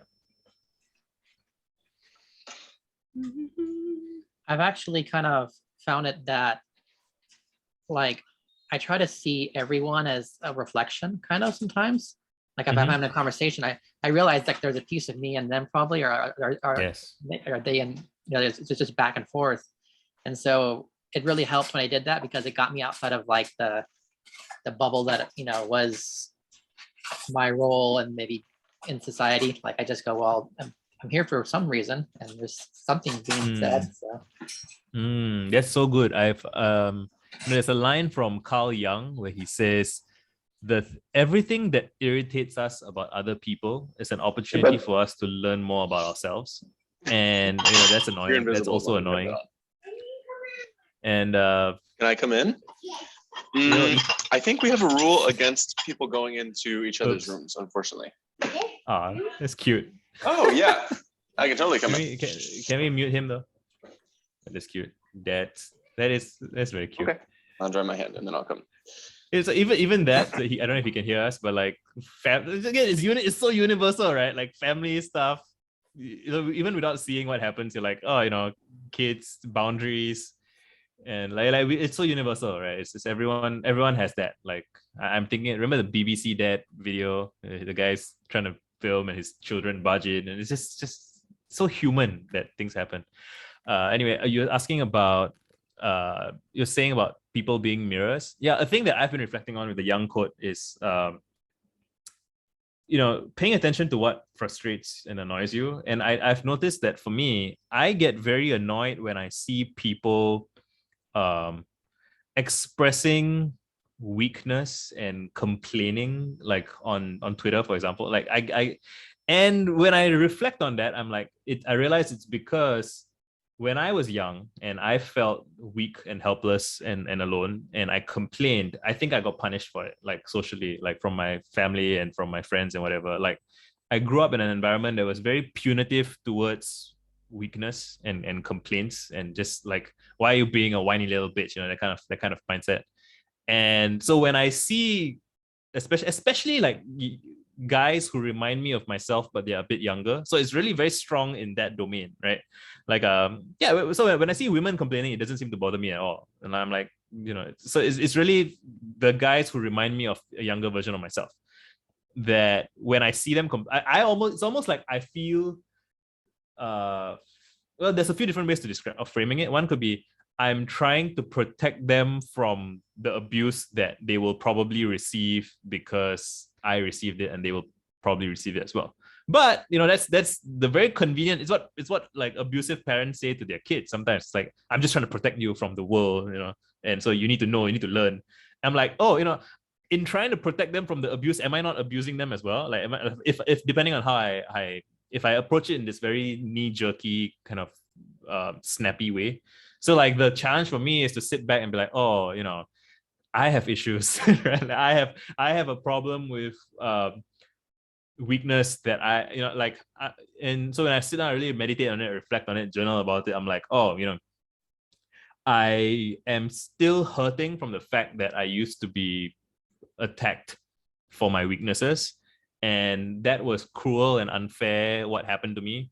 And I don't want to face that what happened to me was cruel and unfair, because that would imply that, you know, like there's some nuance there about whether you feel you deserve it. So it's like this, it brings into concept, like brings into attention like your moral conception of the universe. Like, you know, is what do people deserve? Do people deserve to be bullied? Do people deserve to be mocked? You know, does weakness deserve to be mocked? It's a question to examine. So if you ask the question outright, do you think weakness deserves to be mocked? I'm like, no, it doesn't. Also, why am I you know, it's like it then goes back to, you know, people. So again, I think broadly there's this sense that people know that the mainstream concept of morality in the world is quite victim blaming. So even if we collectively acknowledged among a group of people that victim blaming is bad, it is still known, I think, that victim blaming is kind of the default. Like if something bad happened to you, it's like, you must have deserved it. Like, what did you do to deserve the bad thing to happen? See you, Haida. Yeah, like what did you do to deserve the bad thing that happened? It's still sadly kind of the mainstream norm. And so people understandably don't want to be victims, because they don't want their identity, because it would seem that they deserved it, right? And so I'm not framing it in a very elegant way, but like the result is that there's a kind of externalizing of victimhood, where it's like, it's not my fault, it's something else that happened. Yeah, I'm not doing it justice in describing it, but like it blew my mind to kind of really come to terms with it. Like I like not want, like, to protect yourself. I guess to simplify it a lot, it's like to protect yourself psychologically. In some ways, it can be easier to lash out at other people, right? I guess that's probably the simplest way to talk about it. There's a bunch of interesting nuance in there that I can't seem to describe off the top of my head, but it's tricky stuff. It's very, very tricky stuff.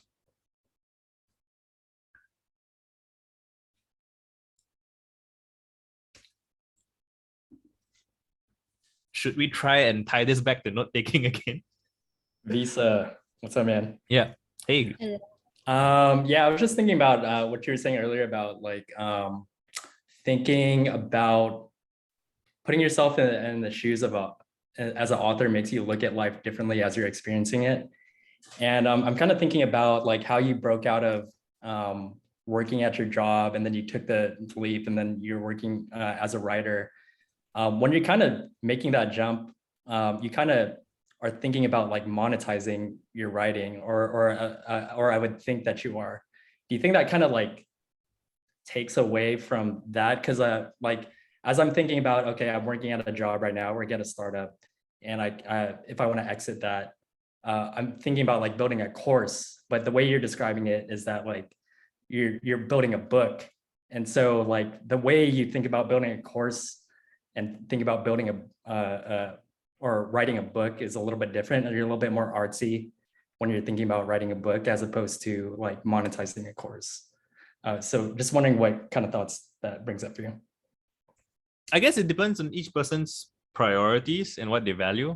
Like for me, I am very much like, I'm willing to trade off a lot on money for like artistic integrity, and I don't think that makes me like a better person or anything. Like it's just my standards from like a young age is just something that I value very much. I place a very high premium on trying to be able to do my art or my craft or my vocation in the way that I want it done. And I mean, if you ask me personally, like, yeah, I do think that, you know, I do project my values out into the world. So I do get disappointed when people like selling out. And I when I say sell out, I don't mean like, you know, it's bad to make money. I think people should make money, you know, like it's how you pay for stuff, right? But I just want to encourage people to think longer term. I think like see the bigger picture and think ahead about what you want and what your priorities are. I think very often people who are kind of anxiously, neurotically trying to make as much money as possible in the short term, they don't even really get a lot of fulfillment out of it. And I think it's always worth trading off some money earnings potential to do the thing that you want to do, that people don't I don't know, that's my frame. So I'm with, and you know, I still have bills to pay and stuff, so it's not like I have total creative freedom. And I do think that, you know, creativity happens within constraints. So it's like if you had absolute freedom and like infinite money and all of those things, like that doesn't necessarily mean that you're going to make good art, you know, that you're going to do creative stuff well. Like like Shakespeare did great plays and he had to make sure that his plays were entertaining to the public of his time, right? Like so, and that was what it was. Dan's got to head off, right? See Dan. I do. Thank you guys so much. It was so good to see all of you. Bye. Have a good one. Take care. Yeah, so we're talking about monetization and yeah, I guess just if you think longer term a little bit. So if you think, even if you're talking about, let's say, a career in some, like, you know, whether you're working in marketing or you're just doing some stuff, like even I would say even just thinking slightly longer term in terms of like wanting to have a good career, it can, and it might end up making you more money in the long run, you know, like just making sure that you work on projects that you really respect and you really think are worthwhile, that you would be proud to put on like your portfolio or resume like 5 years from now, 10 years from now. So it might take a little bit more effort. You might make some slightly less profitable decisions in the short run. But I think in the long run, like so over a scale like 10, 20 years, it really does, to me, it just seems better. Like you just win more, if that makes sense.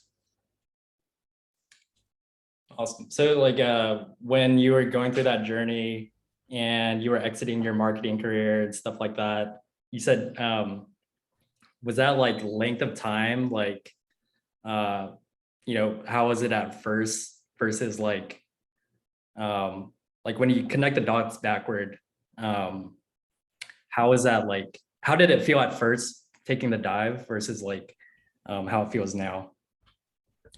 I mean, so when I left my job, what I knew was that, so I didn't have like everything fully perfectly mapped out and planned and everything. It's more like I just knew that I wanted to honor my commitment to myself to do some creative work, you know. So like I was, even when I had a job, I was writing every day and I was trying to, you know, I was like writing on my commutes on the way to work and on the way back home, like just whatever's on my mind. I just wanted to keep that commitment afloat. And when I left, I was like, okay, I want to spend a year of my life, if I can, just doing as much creative work as I can for myself, like without worrying about will this do well in the market, or will people want to buy or whatever. I just wanted to do my own thing. But I mean, not completely indifferent. Like I did want to try and talk to as many people as possible and try and find, I think at some point I was like, I want to try and see if I can do freelance articles for magazines and stuff. Like that's what I wanted to do. And so I was writing on as many different platforms and contexts as I could. And it was my Twitter that really took off. But so even before that, I didn't know that it was going to be Twitter. So I was doing it. I was like posting on Reddit. I was blogging. I was doing everything. And it was my Twitter that really started taking off. And then about 9 months in, I had to do a bit of consulting to get more cash to pay more bills. But after the year or so after that, like, so it's just, you just do a bunch of stuff and you see what happens. And then I'm like, okay, like I seem to be getting more and more feedback from Twitter. So let me do more of that. And I had to step back for a second to make money and come back again, continue doing that. And then from there, I guess I decided to try selling ebooks and doing the Patreon thing, and because my Twitter audience was growing. And how does it feel? I mean, it feels good. It does feel like it can be a little bit painful sometimes to, not like this is slightly discomforting. There's a bit of discomfort where I know that I'm making a trade-off in terms of like financial, I could be making more money working in a startup, like working in corporate, whatever, selling other people's software. But and while I think I'm fine with that, like I feel a bit something like, so I'm married, right? Like, and like my earnings has an effect on like if my wife and I want to have kids, like how like the financial situation there is a concern. But my wife knows who she married, and I have always been like this to some degree, so it's not a shock or anything. But and I don't think of it as like a long-term negative trade-off where like it's not like I'm taking a vow of no money or whatever, right? It's just that the process of building an audience it's very non-linear. It starts out very slow, and then it gets more and more exponential in the long run. And so in the early days, it's not super exciting, and it's kind of slow and tedious and not much reward, but it compounds over time, and that's the exciting thing that I'm looking forward to. And I feel like I'm kind of in that, like I'm past the first 1/3 or the first half of like very, very slow, not much growth. And then I'm sort of reaching the point where I now make roughly as much money every month as I used to make when I was working. A little bit less, but like for way less effort, like hours, time spent. So I anticipate that in a few, like maybe next year or so, I'll be making more because the audience starts to scale. So that will be very gratifying. So I haven't reached that level of gratification yet, but simply being on the path and having, some people, like when you first start receiving feedback from people saying that your book changed their life, right? That's very fulfilling. I find like it's something that replaces, even though you're making a bit less money, it's very, very satisfying. Yeah. I mean, I guess it has to be the thing that you care about, right? So like if you don't particularly care about helping people with their problems, and then it turns out to be the other thing, then that's that. Oh, hey Anne-Laure, how's it going? Did you just wake up? I'm so sorry. I thought it was at 9 a.m. Singapore time. Oh, that's where I put it in whoops. my calendar. Yeah, sorry. Whoops. It's all right. Dan she was like, "Are you okay?" I was like, "Yeah, I'm doing great. How are you doing?" And she was like, "Everyone's waiting for you." I was like, "For what?" Well, we still have like what time is it? Hour and a half. With like an hour and a half, I guess. As long as you want to hang out, we can hang out. Yeah, no, So I have time. It's morning. I usually don't do anything in the morning, so I'm happy to hang out. Yeah, so we can, in your absence, we've been talking about like feelings and emotions and trauma and addiction, all kinds of crazy shit. But originally, the plan was to talk about the future of note-taking. So just to contextualize you on where we're at. I guess. I mean, tell us about where you're at. What? I mean, so right now you're in Singapore. I mean, yeah, right. I know. what's mean, going so on? What? same as you. We need to hang out actually at some point this week. Yeah. I'm very jet lagged. And obviously I am good at note taking, but not good at managing my calendar. So I'm very, very sorry. It's all right. Like, It's all right. It's all right. We're all just hanging out. it's actually like just like to like I have like no idea what you've been talking about, but as a segue, it's actually interesting because I have been using my notes as also a way to process my emotions, go through. I know you're trying to quit smoking at the moment. Yes. Yeah. We I talked about quit that. last year and I have so many notes about what I was feeling while I was going through this at the time. So I've been 1 year nicotine free. Congrats. Yeah, like I mean, we'll say 99.9%. I had one cigarette on New Year on the 1st of January because the sunrise was amazing. I was sitting on a roof and it just felt like a moment to have a cigarette. But it was amazing to be able to have that one cigarette without buying a pack right after. Nice. Yeah. But yeah, anyways, I just feel like this is something that a lot of people think that note taking is mostly kind of like work related and something that you do just to process your to-do list or decide what your priorities are for work. And I use it in a very messy way where I mix. This is also why a lot of people ask me to share my screen sometimes and be like, show me your note-taking system. I'm like, fuck no, absolutely not. I have no idea what's going to come up. And it could be something that is very, very personal because I mix everything together. Same. Yeah. That is kind of very, very thematically related to what we were talking about. And it's so interesting because I was last month when we did a salon with Tiago as well about note taking as well. Like it ended up in the same place. Like it was really, we started out being like, oh, what apps do you use? You know, what systems do you use? What features do you want in your next app? And like we just bounce back and forth. Eventually, it's like, so next thing you know, we're talking about like feelings and emotional regulation. And yeah, I guess the idea is, you know, if you ask the question of like, why do people take notes? Like, what's the point? You know, what did you come to it? And it's like, well, there's stuff I want to remember. Why do you want to remember stuff? You know, so well, it's because like I want to make sure that I'm ready for something, or like I have stuff on standby for something, or like eventually you get to emotions again. It's like, you know, like you want to feel prepared. You want to, I mean, there is like the lucrative side of things. Like it's good to have notes about stuff so you can if you're working on a project, like you can flash out. It's like, so I on Twitter, I'm keeping track of all my cigarette diary stuff. So if I want to write like a blog post like a month from now about my process, I don't need to try and remember. I can just pull everything out. But like, and that's very, you know, so to me it's obviously a good thing because it saves me time, and there's stuff that you lose, right? Like if you don't write it down at the point that you write it down, that you did write it down, then like a month later you try to remember it and your memory is tricky. Like you might be misremembering certain things, you forget certain details. And so there is nuance and texture that you have from your notes that you can't have without it. But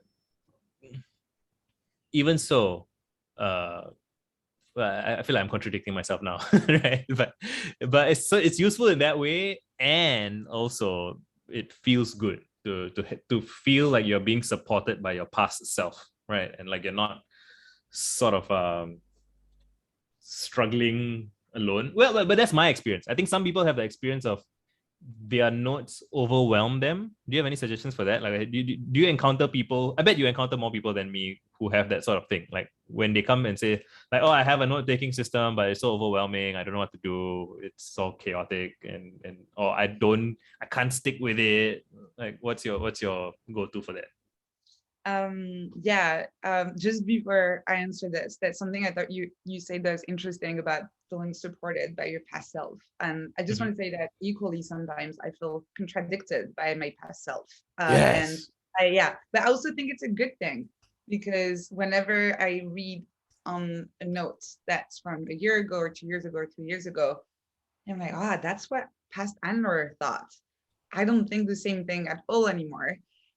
It's also a good feeling because I feel like I've grown, my thoughts have evolved, I've learned, and it's also a good feeling. So for me, that's the good thing, is that whether I stumble on the notes that I wrote in the past, where I'm like, that's kind of, wow, it's good, that's kind of a stable value for me, something that I've been thinking for a long time, or whether I feel like I've completely changed my mind on the topic.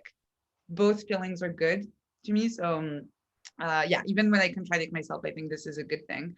In terms of messiness and being overwhelmed, I feel like it really depends on what you want to achieve with your notes. And I think, unfortunately, a lot of systems are trying to kind of like sell you note-taking as the thing that's going to solve everything in your life. And I don't think that's the case at all. I don't think that I don't think it can solve everything. It can help you think in the same way that I think writing in general can help you think and crystallize and formulate your thoughts in a way that's clearer.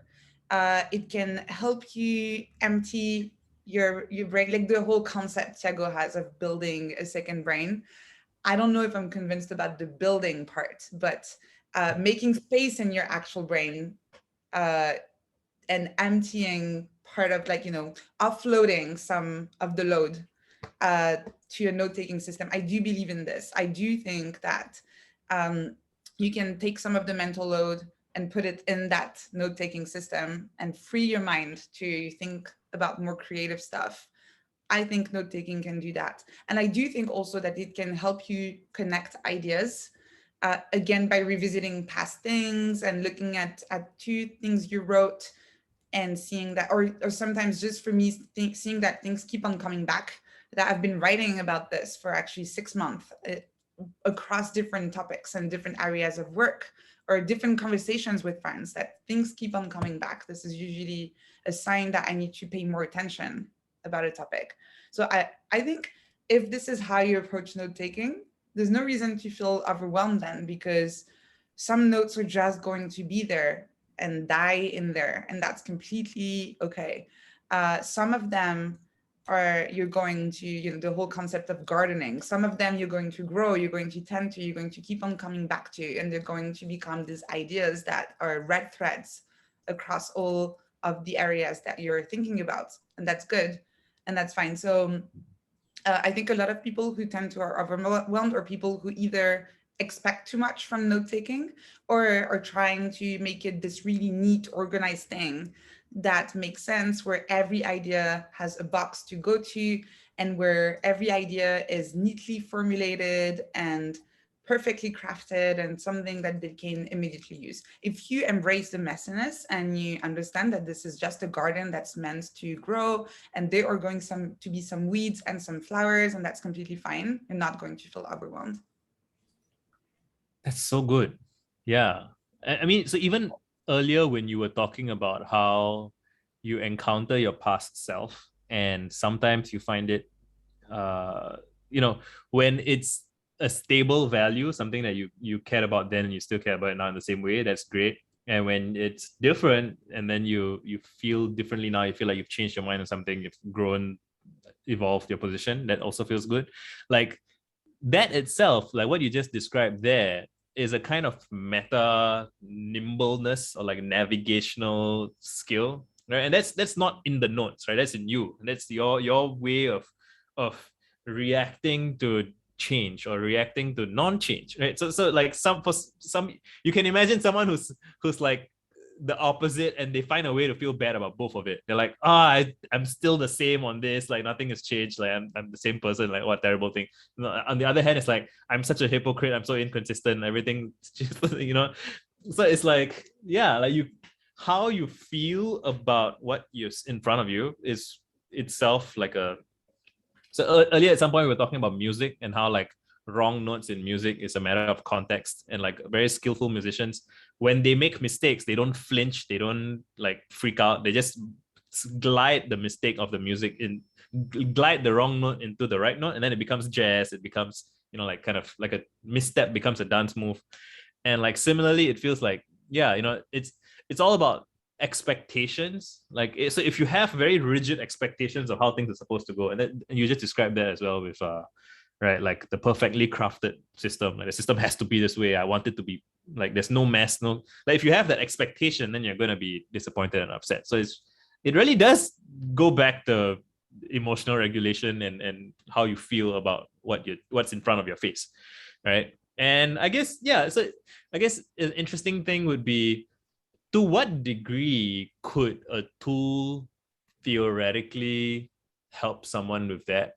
Like, I'm actually not very optimistic about the capability of a tool doing that work for a person. And I think it really, I mean, maybe like you could have a tool that spells it out for you so that you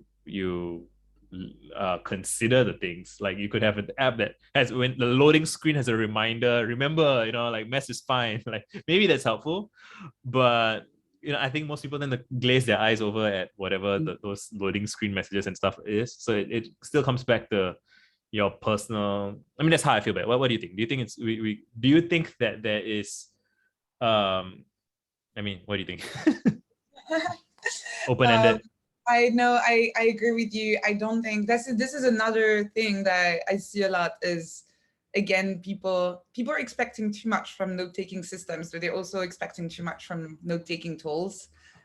This is, again, this whole expectation that it is going to, however messy their life is, this is going to help them organize it. You see this, you have books that are all about organizing your life. This is a craving that people have, because when things are messy, it can be anxiety inducing, and people think that once they find order in the chaos, once they manage to put everything in those boxes, then things will make sense, that things will be easier. They will know in which direction to take their lives. They it's just like about the comfort of knowing where things should be and where you should be going, basically. And obviously, I don't think there is an answer to that in general, because that's what most people spend their whole life doing, just figuring it out, whatever it is for everyone. And second, because I think this is like basically a lifelong learning journey, I definitely don't think a note-taking tool is going to be the answer to this. What it can be, though, and as I said, it's the same as like writing as a thinking tool. I just think that can offer some scaffolding for your thinking, for your exploration journey, and that's it. It's just a tool. Whatever you do with it is a matter of your goals, the context, your mindset, whatever your priorities are at the moment. But the tool is not going to offer an answer to any of this. It just can offer the space for you to think about these things. But yeah, I feel like we're not like that many people. I'd love to, like, is that okay if like we kind of go around the room and just, who here is already actively taking notes, as like who is using notes and why are you doing it? I have a question actually, about like the overwhelming nature of notes, and that's related to using notes to overcome addiction and like changing habits. Yeah, I was wondering if there's like a strategy to associate like the pleasure of note taking with the pleasure of changing habits. Because what I find is that when there's an anxiety to create order, then that's where there's more motivation to take like detailed notes and like review past notes. Like like once, like when I was trying to do a diet, right, then I did like a simple habit tracker and like accompanying journal entries. Then on days when like the diet was going great, I'll just be happy and chill. But then when there's like anxiety, it feels like a lot easier to just brain dump. Yeah, so I think there's like an imbalance there. I'm wondering like if there's any strategy to like balance it out. Can you say that again? So the imbalance is between what would you say the imbalance is again? Like the days when the days when like things are like going to plan and there's actually order. Yeah, and days when like the chaos is overwhelming. And like for me, like, I try to like manage it by taking notes. And how do you answer that? I don't. Why do you want to find a balance though? I think it's fine if you have days where you take notes because you feel happy about how you've been sticking to your habits and you're taking notes about that, which can help you in the future also figure out patterns of why was that day going so well. And then there are days where it's not going well, and you can also write about that, and it can be very messy, chaotic, and emotional, and that's okay too, because in the future you can look at it and figure out why was it that that day was harder than another day. And I think, I have days where I don't write any notes, and I have days where I have pages and pages of notes, and that's fine. And I personally don't. It's not a goal of mine to have a balance and to take notes every day. Or having a habit of taking notes. Actually, it's absolutely not something I'm trying to do. I'm fine if I'm not feeling like taking any notes, that's okay. Is that why is it that you want to create that balance? Is that because it's been helpful to you, or is that a goal behind it, or? Oh, my concern is because like with these habits, it's easy to it's common to fall back, and I thought like notes can be useful for like recreating when it's going well. But then if there's like more like the notes for the bad stuff is maybe like not as helpful. I'm not sure. Yeah, and I think in my case, like it's I do think that taking notes is just useful as in general as a processing tool, basically, whatever it's like it is. Yeah, if it's your emotions or if it's work you want to do or anything, it's just a processing tool. And there are days where you have a lot to process, and days where there's not much to process. Like there are days where I'm just literally like doing nothing. This is good. I have nothing to write about.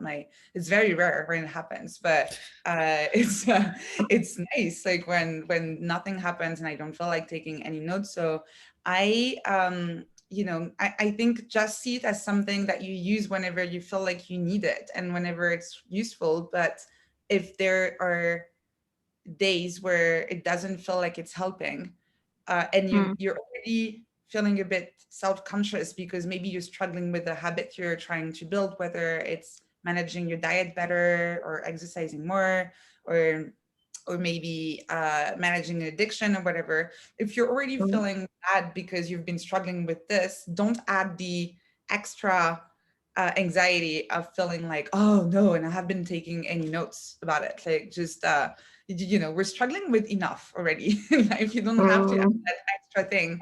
And I think it's fine if you're not feeling good that day, you're struggling with other things and you didn't take any notes. It's completely okay. You're human, right? Just don't worry about it. Yeah, I actually, this makes me want to share a story about the book that I worked on. And so my book is called Introspect, right? And it has 5 acts: Act 1, Act 2, Act 3, Act 4. And the thing that annoyed me at some point was that I'm writing this book that's like about an inward journey into figuring yourself out. And what I felt was that the internal journey of figuring yourself out, it can get really chaotic and messy sometimes. And I felt like the structure of the book didn't quite convey that. Like I'm giving people instructions and suggestions and it's all quite, like well thought out and stuff. I'm like, it's not represent. It's like I want the reader to have a sense of how I do it, and how I do it is super chaotic and random. It's like I'll open up my phone, I'll just say stuff that doesn't make sense, like just nonsense, like I'm feeling this now, whatever. And a thing that struck me was that I could use the spaces between the acts. So at the end of every act, so each act is like a if you think about it, it's like a stage performance, let's say, right? It's just everything's very well coordinated and structured and stuff. And then in between the acts, at the end of Act 1, end of Act 2, I have like this place that's like for unstructured rambling. And like I changed the font, I moved the the indentation to the other side to communicate that this is not the same as the rest of the book. And then I'm just like rambling. I literally write shit like how I'm feeling in the moment and I'm writing working on the book. I'm like, oh my God, I don't feel like I'm going to finish this book. It feels overwhelming and chaotic and crazy. And I'm disappointed with myself about this section. I can't believe I did that, blah, blah, blah. And then I put the date on whatever that date is. And then I just left it. I haven't even looked at it since. And people have DM'd me saying that those were their favorite parts of the book because they don't usually get to see that stuff in a typical book. And I was very proud of that. And the thing is, and I don't think I included every single chaotic ramble I had. Like, so sometimes my mind is racing and I'm too caught up to even realize that I should. I mean, I even say should. I don't even feel like taking notes. I don't even feel like writing it down. So there's some stuff that's lost. There's some stuff it was just for me in that moment and it's not to be preserved. That's fine. It's just, I can't put all of me into the book. I just try to put as much as I can, and that's fine. And even so, it's like a few descriptions of a few bad days and a few bad moments can be helpful in reminding yourself of how things are when they're bad. And then you get to this like meta context of being okay with and celebrating your good days. When you have a bad day, you're like, that's what a bad day looks like. Okay, like good to know. And like if you want to thank yourself for writing that down, it's fine. If you want to be like, well, like you don't want to be like guilty and ashamed about it, but I found it helpful to kind of, so like so even with my smoking, like 3 days ago I smoked 2 cigarettes, which was again, like I spent 15 years smoking every day, like 6, 7, 8 sticks, and then like almost a month of no smoking. That was great. Then there's like one day, there's 2 days I smoked 2 cigarettes. Like I have some feelings about that. I wrote those feelings down, but like if I were to feel bad about feeling bad, then it just gets spirals into worse, and then you end up smoking all over again. So it's like, I guess zoom out, see the big picture, and be kind to yourself about what you're trying to do, and be forgiving of your mistakes. Or like everyone has bad days, right? So even I was watching this video of like The Rock. He has a TikTok about when he didn't feel like working out, and he's just it's remarkable to witness how like a very high level performer deals with lack of motivation or lack of whatever, and he talks to himself, and he says like, I know it looks kind of crazy, but this is what I do. And then he's like, how are you feeling? And he reminds himself of what motivates him. So he thinks back to his childhood days when he felt like he didn't have much, and then he challenges himself. Again, it's kind of rah-rah and it suits his personality. I don't think it will work for me, but it's interesting to witness someone else's process. And I think each person has to kind of respect their own process, and you have to like figure yourself out. Yeah, it's all a journey. It's like even failing at the thing that you're trying to do, like it's part of your journey. So that's what I would say. Yeah, I agree with this. I think as long as you don't force yourself to do it as something that you absolutely have to do, but you do it whenever you feel like it's helpful. And I totally agree with Visa. Whenever, even if it's like good or bad stuff, the bad stuff can be really helpful as well. Either as a way to, as I said earlier, like see patterns. Like if you see like, oh, so this is what all of the bad days have in common, and then you can experiment. What if I change that little thing, and maybe have fewer bad days, or just as a way sometimes to just get those emotions on paper basically, which can also be a way to just feel better, because you go from having this messy ball of stress and anxiety or shame sometimes to something that is a little bit clearer, that's a little bit more defined, and that you can just leave there and then move on to something else. In that sense, like that's probably more of the journaling side of note taking, which I think is also a perfectly valid and useful way to use it as well. So yeah, who else is actually like taking notes at the moment, or has questions or wants to talk about anything? But like it's good, like we're like 10 people, so we can have a group conversation. So I resonated with what you said about like not having expectations with what you write, kind of more on the journaling side. And what I've been doing recently is kind of just like, if I'm meditating or if I like go for a run or something, they'll just have these thoughts, and they're like these once in a, you know, they're not your everyday way of thinking. And when you capture those, it's kind of like connecting you with like who you really are and like where you want to go. And so you don't have to like write everything out, or at least for me, I don't feel like I have to flesh everything right then and there, but like you just start putting pen to paper, and then the next thought comes, and the next thought comes, and the next thought comes.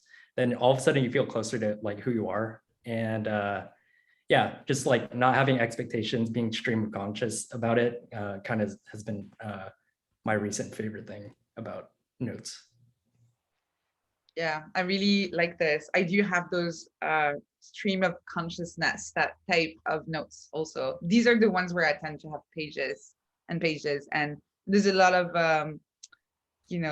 fluff in there that people who are maybe a little bit like, people who are too precious about the way they take notes may think that I should go back to this and cut the fluff out and organize this and make it more practical and actionable, and maybe break it down into tasks, or I don't know. Personally, I just like leave it there, because the process, as you said, of putting pen to paper, just that was the usefulness of it. Just going through that thought process, starting with the seed of an idea, or maybe just a feeling that I had, or a question, and then ending up having ideas, or just processing shit that I had to process. So just doing this, that writing journey was that was what made it useful, and that's it. And I'm really happy to just leave it there. And the way my kind of like the way I take notes, it means that very often a lot of this is not going to be resurfaced ever, and I kind of just like tag whatever is like, a paragraph that I feel like that's going to be helpful. And so that means that then this I can resurface later on, and the rest, the whole like journey to that idea, it's fine for me if I never really see it again. So yeah, I really like that, using note-taking as a thinking tool. I really, really like this. And I feel like recently it's been like a way for me to like connect myself to new adventures, like the stuff that you have that like if you're feeling it when you wake up and you have like these ideas or these blips of thoughts and dreams. If you capture that, I feel like when you can kind of just like extrapolate it to like some real life event thing happening, and then it just bringing you closer to that, and you're like literally like Visa use like language as a technology. You're like using language to like create miracles in your life. And sounds kind of woo-woo, but like that's the way I've been seeing it recently. Oh, I love this, and I actually like highly recommend it as a fun thing to do. I do that. I write my dreams. I take notes, but like it's in my note-taking tool as well.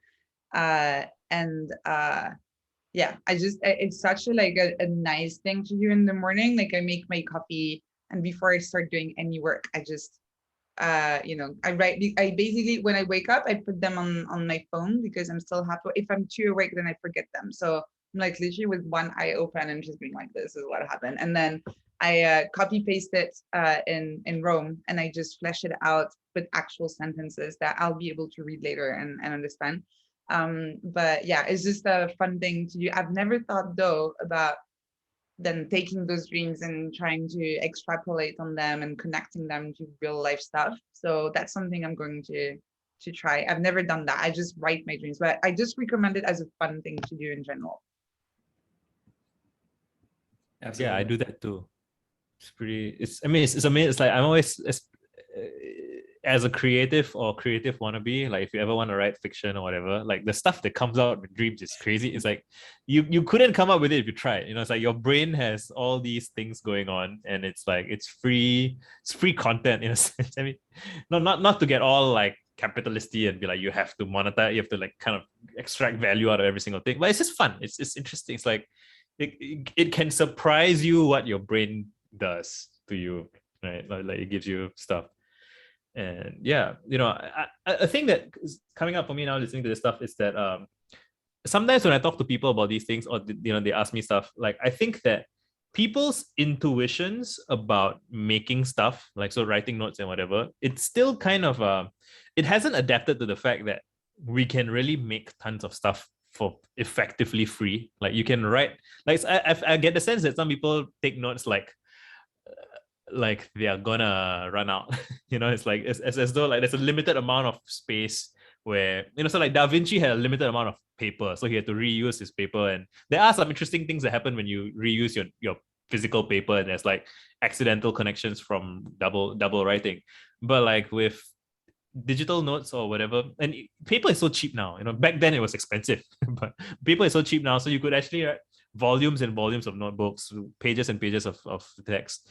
And I mean, you do encounter new challenges when you have a lot of high volume of notes where you have to start figuring out how you're going to organize stuff. But that's an interesting challenge, and getting better at that, I think, is a very, very powerful thing for getting better at organizing information in general. And if it happens naturally from coping with your own notes, like you'll find that it applies to whatever work you do, because whatever work you do is also involves managing information in some way, right? Like even if you're like a carpenter or something, like you end up having to manage information. Like how it generalizes very well in all domains, I feel. It's So back I always to what you were saying about like you have like 7 to 12 core things. Mm-hmm. And so like if you're cognizant of like what those 7 or 12 things, then you're kind of just like creating your own unique perspective on the world, or like having your very individual, like this is like only what I can dream of or think of or remix, and then reflect out onto the world. So yeah. For Anne-Laure, the context was earlier we were talking about just when you have thousands of interests or thousands of random things that you're curious about. And like I've said that in my experience, it eventually condenses to like 7 to 12, like just a handful-ish of recurring interests, right? And then those then can become like new lens that you view the world through. And like if you write blog posts about that sort of thing, or if you can expand it into a book even eventually. So like I would say my first 2 books are basically things that like I was just rambling about random shit for many years, and then I noticed like what you describe as the red threads, right? The things that run through everything. And I'm like, okay, I'm gonna make that into a blog post, and I make that into a book. And now it's like for the rest of my life, I will be able to relate things back to that, and that's very reassuring. It's like it simplifies what to do with chaotic information. Like, oh, how do I relate things back to things I care about? Yeah, I was talking about it with a friend recently, how a lot of people don't know what their thing is, like with a big T, like what, how would people would talk about you if you were not here? Like what's their thing? Like what's Visa's thing? What's Jocelyn's thing? Like that one thing that is your main interest, the thing that you can't shut up about, that keeps on coming back in conversations that people have with you. And I do think that writing, whether it's note-taking, or which can actually be, as you described, the seed of then blogging, and then maybe that becomes a book, can be a way to explore what your thing is. And I also think I agree with you, like when people are like, oh, I have too many interests, like thousands of things. I love the idea of the 7 of 12 little things, basically. But I do think also that if you have, if you do practice writing about it and think about it and capturing those different things, you will realize that a lot of them connect together and can become a thing, an actual thing that is your thing, and that then you can explore deeper, and that can sometimes be very unique, even though I feel like, especially being on the internet, like you feel like everything has been explored already, has been written about. Actually, I don't think so, because sometimes you can find really interesting intersections, your own little Venn diagram that's just yours and that no one has thought of properly exploring. So yeah, I do think that taking notes, writing are also tools to finding that little your own unique Venn diagram, your thing, and then that can become your own little playground that you can explore. And in your case, writing books about, for example, or some people start YouTube channels, or it's just yeah, it's it can be the beginning of a creative journey, basically. I love that you converged on intersection and Venn diagrams, because so when I have I do like marketing consulting for clients, and my recurring talking point when people ask, how do I find my voice, it's kind of the same question, right? Like, how do I find my thing? And I tend to go with cities grow out of crossroads, like, so like literally like where two roads cross, somebody will set up like just some kind of like a tavern or a tea shop, right? So in India, I know this happens, like there might be like literally a guy with a motorbike with like tea that he gives to travelers who show up there, and then from there it's like that can like more and more people show up, then someone else sets up some cart next to maybe like I don't know, like a fuel depot or something, and then just everything emerges from that. It's like from that intersection, from that crossroads, somebody makes something valuable, somebody else joins in to contribute to that value chain, and then it just expands out of that. And similarly, so like the crossroads of two of your interests, right? Even just two, right? Like, so if let's say you care about programming and you care about cooking, right? Like both of those things are like like tons and tons of people care about each of those two things. But you to be known as the programmer chef, right? Or like half your stuff is this, half your stuff is that. That makes it a fantastic entry point for people on either side to be curious about the other thing. Right. And you don't need to be the best programmer or the best chef. You could just be like, decent enough at each. And you can be interesting to both sides. And then you become like a translator between those domains. And then that can level you up. There's more people who show up, are interested, and so on. And you can take anything like, like motorbikes and architecture, so like the motorbiking architect guy. It's just interesting. I don't even care that much about motorbikes, but I would be curious to see a YouTube channel by an architect who is a motor. You know what I mean? It's just because when you put one thing through another lens, like it's a whole new layer of interestingness. And the other thing I would say is about finding a voice is that, like, so again, if you're just starting out and you're just like saying a bunch of stuff, the first like 100 things you say may seem like, oh, everyone else has said this before, but you just have to keep going. Just keep going. When you get to like 1,000 things, like no two people say the same 1,000 things, even if it's like in the same domain, like, because the stuff that you care, you can't help but bring your voice to your work. Your voice is yours. So everything how you see things, how you do things. So like with enough volume, your uniqueness will come through. So just and actually even that seems obvious to me, and that's my personality. So I like to be prolific. I feel like being prolific is my answer to everything. Like, just do more. For some people, it might be different. It might be like, go deeper on the same thing. And that to me, I try it sometimes, but you find out what your personality is. So ask like your childhood friends, like what you're like. They'll be like, oh, you're always like that. Like, oh, okay, then just do more of that. That's my directive. You said something cool there, which is like if you bring the programmers and the cookers, or the people interested in cooking, it's kind of like if you bring those two parties of people together too. It's like if you go to a festival or something and there's people listening to, they love listening to indie, and then another group just came for Kanye, and then now Kanye drops out of Coachella, and now they have to go see all these other concerts. Now they're just kind of just like diversifying their interests, diversifying the type of people that they're going to meet, and it's just like one big party. So yeah, it's fun. It's just so much fun. Yeah, I like that. I also think that you mentioned how like some people are more like, oh, going deeper on one thing. I think writing taking 1,000 notes or writing 1,000 blog posts about that one single thing is also a way to go deeper in any case. So yeah, I think that approach of just being prolific works whether you have more of a breadth or a depth approach. It still works. You're still going to learn a lot. You're still going to discover your own voice in the process. Like, I think it still applies, even if you're the kind of person who likes to go very, very deep on a niche topic. Yeah, I think there's like a physics to it that you can't escape. So even with, let's say with YouTube, for example, right? Like some people, so my approach on YouTube is to like make very, very low quality, unedited, like one video a day, like 5 minutes or so. That can be overwhelming for some people, but some people are like, oh, it's like a very steady pace. Whereas some people do the complete opposite, and it's like once a year they release like a 20-minute video that they spend the whole year on, and it's super well produced, super well edited and stuff. But the thing is, to make that video, they had to like work on it every day and like try a bunch of different stuff. And like, so it's like there's a lot of stuff on the cutting room floor. And I don't think you can escape the cutting room floor. So whether it's like you surface all of your drafts to people, which I do because I'm very messy, or you hide most of the mess. I mean, you keep the mess in your thing, and then you present the polished work. In both cases, there's a volume of output.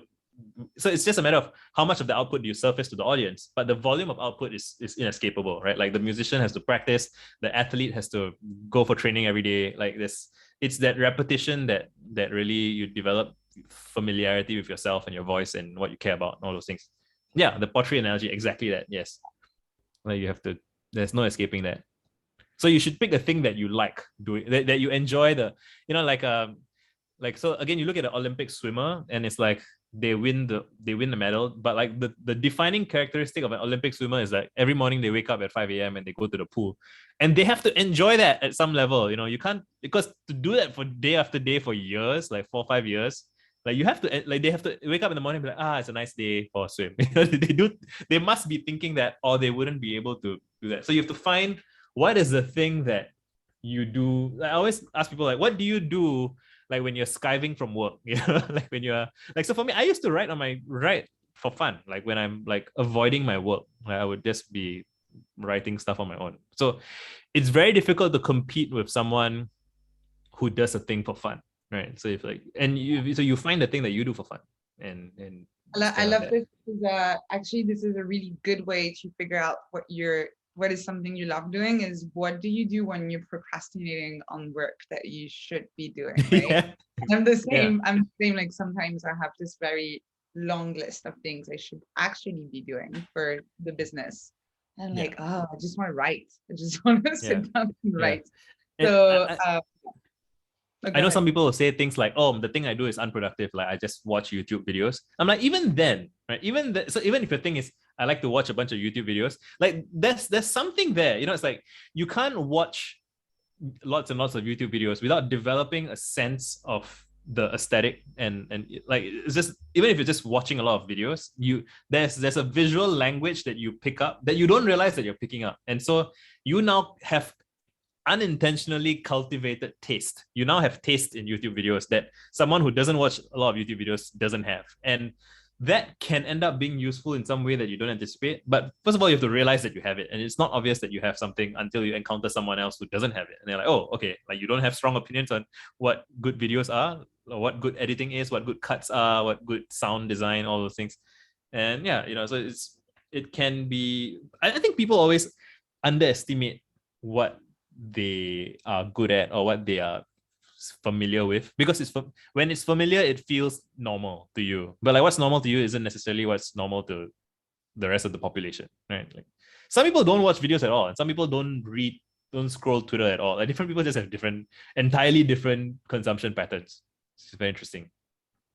Yeah, absolutely. I know that I hate podcasts, for example. I don't listen to them. Same. So, and I don't get it. I just get bored. I start doing something else. I stop listening to them. So they can be a podcast in the background. I can't focus on them. I need the visual stimulation as well. So yeah, definitely I agree. And this is also, why I'm not producing a podcast, because I haven't really developed this taste that you're describing. I don't know what a good podcast sounds like. I don't know what it should contain, how long it should be, how it should be edited. I haven't developed that taste. And so I don't think I would be a good podcast creator versus, and it's the same, like I've actually stopped producing YouTube videos because I've realized that I really like watching them. I don't really like creating them. It's just creating a lot of anxiety for me, like having to I didn't do the same format that you did, right? Like for me, like I was like setting up the camera, All right, sitting, yeah, I said it. writing a script, going through something, editing the video, publishing it. And I just realized after a while that, and this actually, like, it comes back to that procrastination thing. I knew I had that weekly YouTube video to do, but I was like, I just want to write. I just want to just like write like a blog post, Right. or and that actually took me a little while to realize that pattern. That you just see that I was doing this. I was always procrastinating on the YouTube video, and I wanted to write. And then I was like, well, I'm just going to stop doing YouTube videos then. Like I don't like it. It's not my thing, and that's completely fine. And so I do think it's really good to experiment and try new things. And again, like journaling, writing, thinking about these things is a good way to also, after a while, realize that like patterns that you have in your life, and also be able to make decisions more confidently, and think like, oh yeah, it's been actually 2 months that it's a recurring thing. I don't like doing YouTube videos, so I'm just going to stop doing them, right? So Yeah. so yeah, I agree with you that you do develop a taste by just consuming content. And then also, just to go back like to what we've been talking about, I do think that writing, journaling, note taking, all of this kind of like using writing as the thinking tool is also a way to then figure out what you should do with that taste that you've cultivated, or in some cases that distaste that you have for some things. Yeah. And I think too, like it's funny that you said like some people just say they like to watch YouTube, but then you can kind of double click on that, like what type of YouTube videos do you like? And then most people are doing the half of consumption, but not really doing the creating part of it.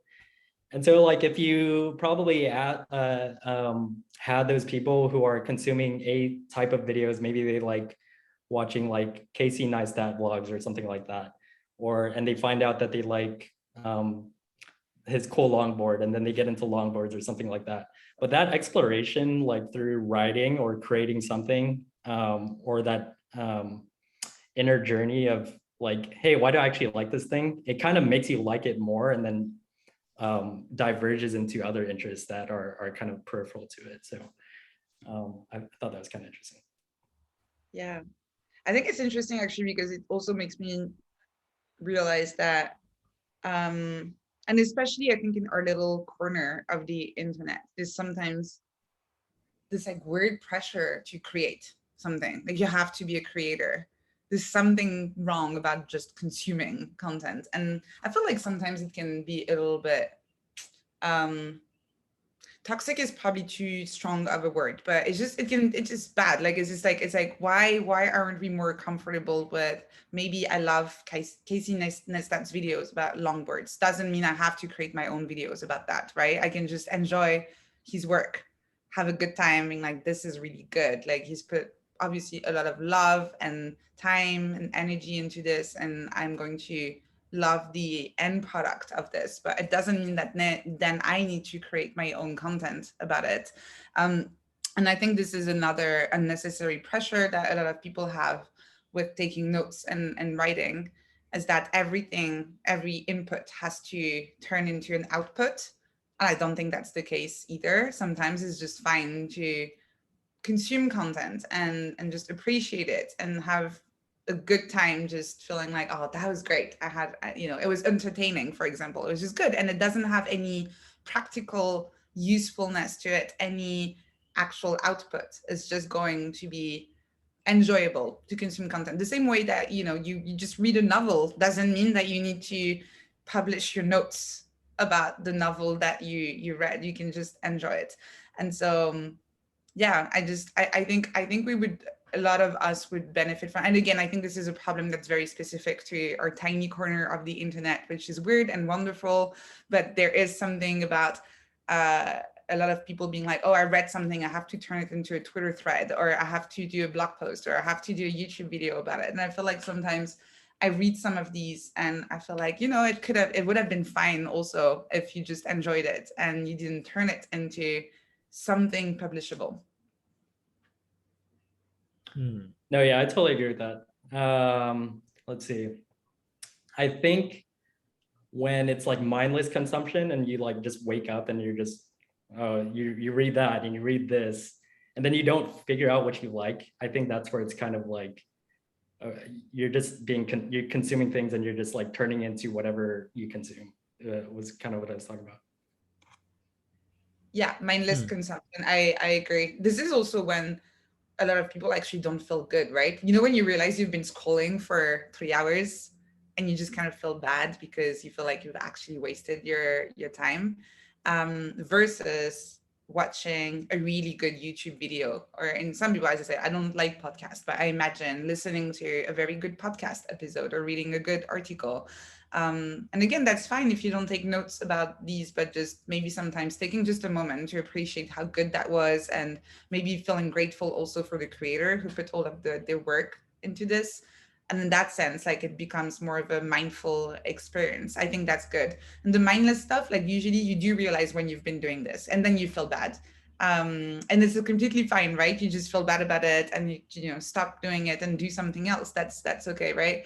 It's probably more of a problem when it's something that you keep on doing all the time, and when it's taking too much of your time, too much of your energy, that's kind of like sinking into, you know, you kind of like, you know, you have this feeling of wasting your time, basically. That's probably how you feel when it's mindless. I agree totally. Yeah. This, you just reminded me of, so I had this manager at my last company that I really enjoyed, Dave, and he had such a great energy about himself. Like he is confident and he knew what he was doing, and he was very comfortable with his foibles in a sense. Like you know, so he would say something like he gave like some presentation that was really good, then he was done with it. Then he was like, he literally, I think he texted the chat like, or in like, we were at work, right? He's like, all right guys, that's my thing for the day. I'm gonna scroll like K-pop subreddit right now for the next hour. And I was like, and that was almost inspiring to me, because I had so much associated, like, so he knew himself well enough, and he knew his boundaries, and he knew that after shipping a big thing that was difficult and challenging, whatever, he knew that he was not gonna be productive immediately afterwards, and so he was willing to give himself that space to be like, okay, I'm just gonna be mindless for an hour now, and like, so it's like mindful mindlessness in a sense, right? Like he knows himself well enough. It's like, okay, I'm gonna just switch off for a while, and like everyone's like, yeah, it makes perfect sense. Like, you know, it's totally fine. Like, and so, and that I contrast that with I was once on Imgur, I think, and there was a meme about somebody doing something for fun, and then they remember their obligations, and then they keep doing the thing stressfully, and the top comment was like, me browsing Imgur for fun, me seeing this meme and being reminded of my obligations, then me scrolling Imgur stressfully. And it's like, it's the scrolling stressfully, knowing that you're avoiding something else, and so you can't even be present in the moment, right? You can't even enjoy.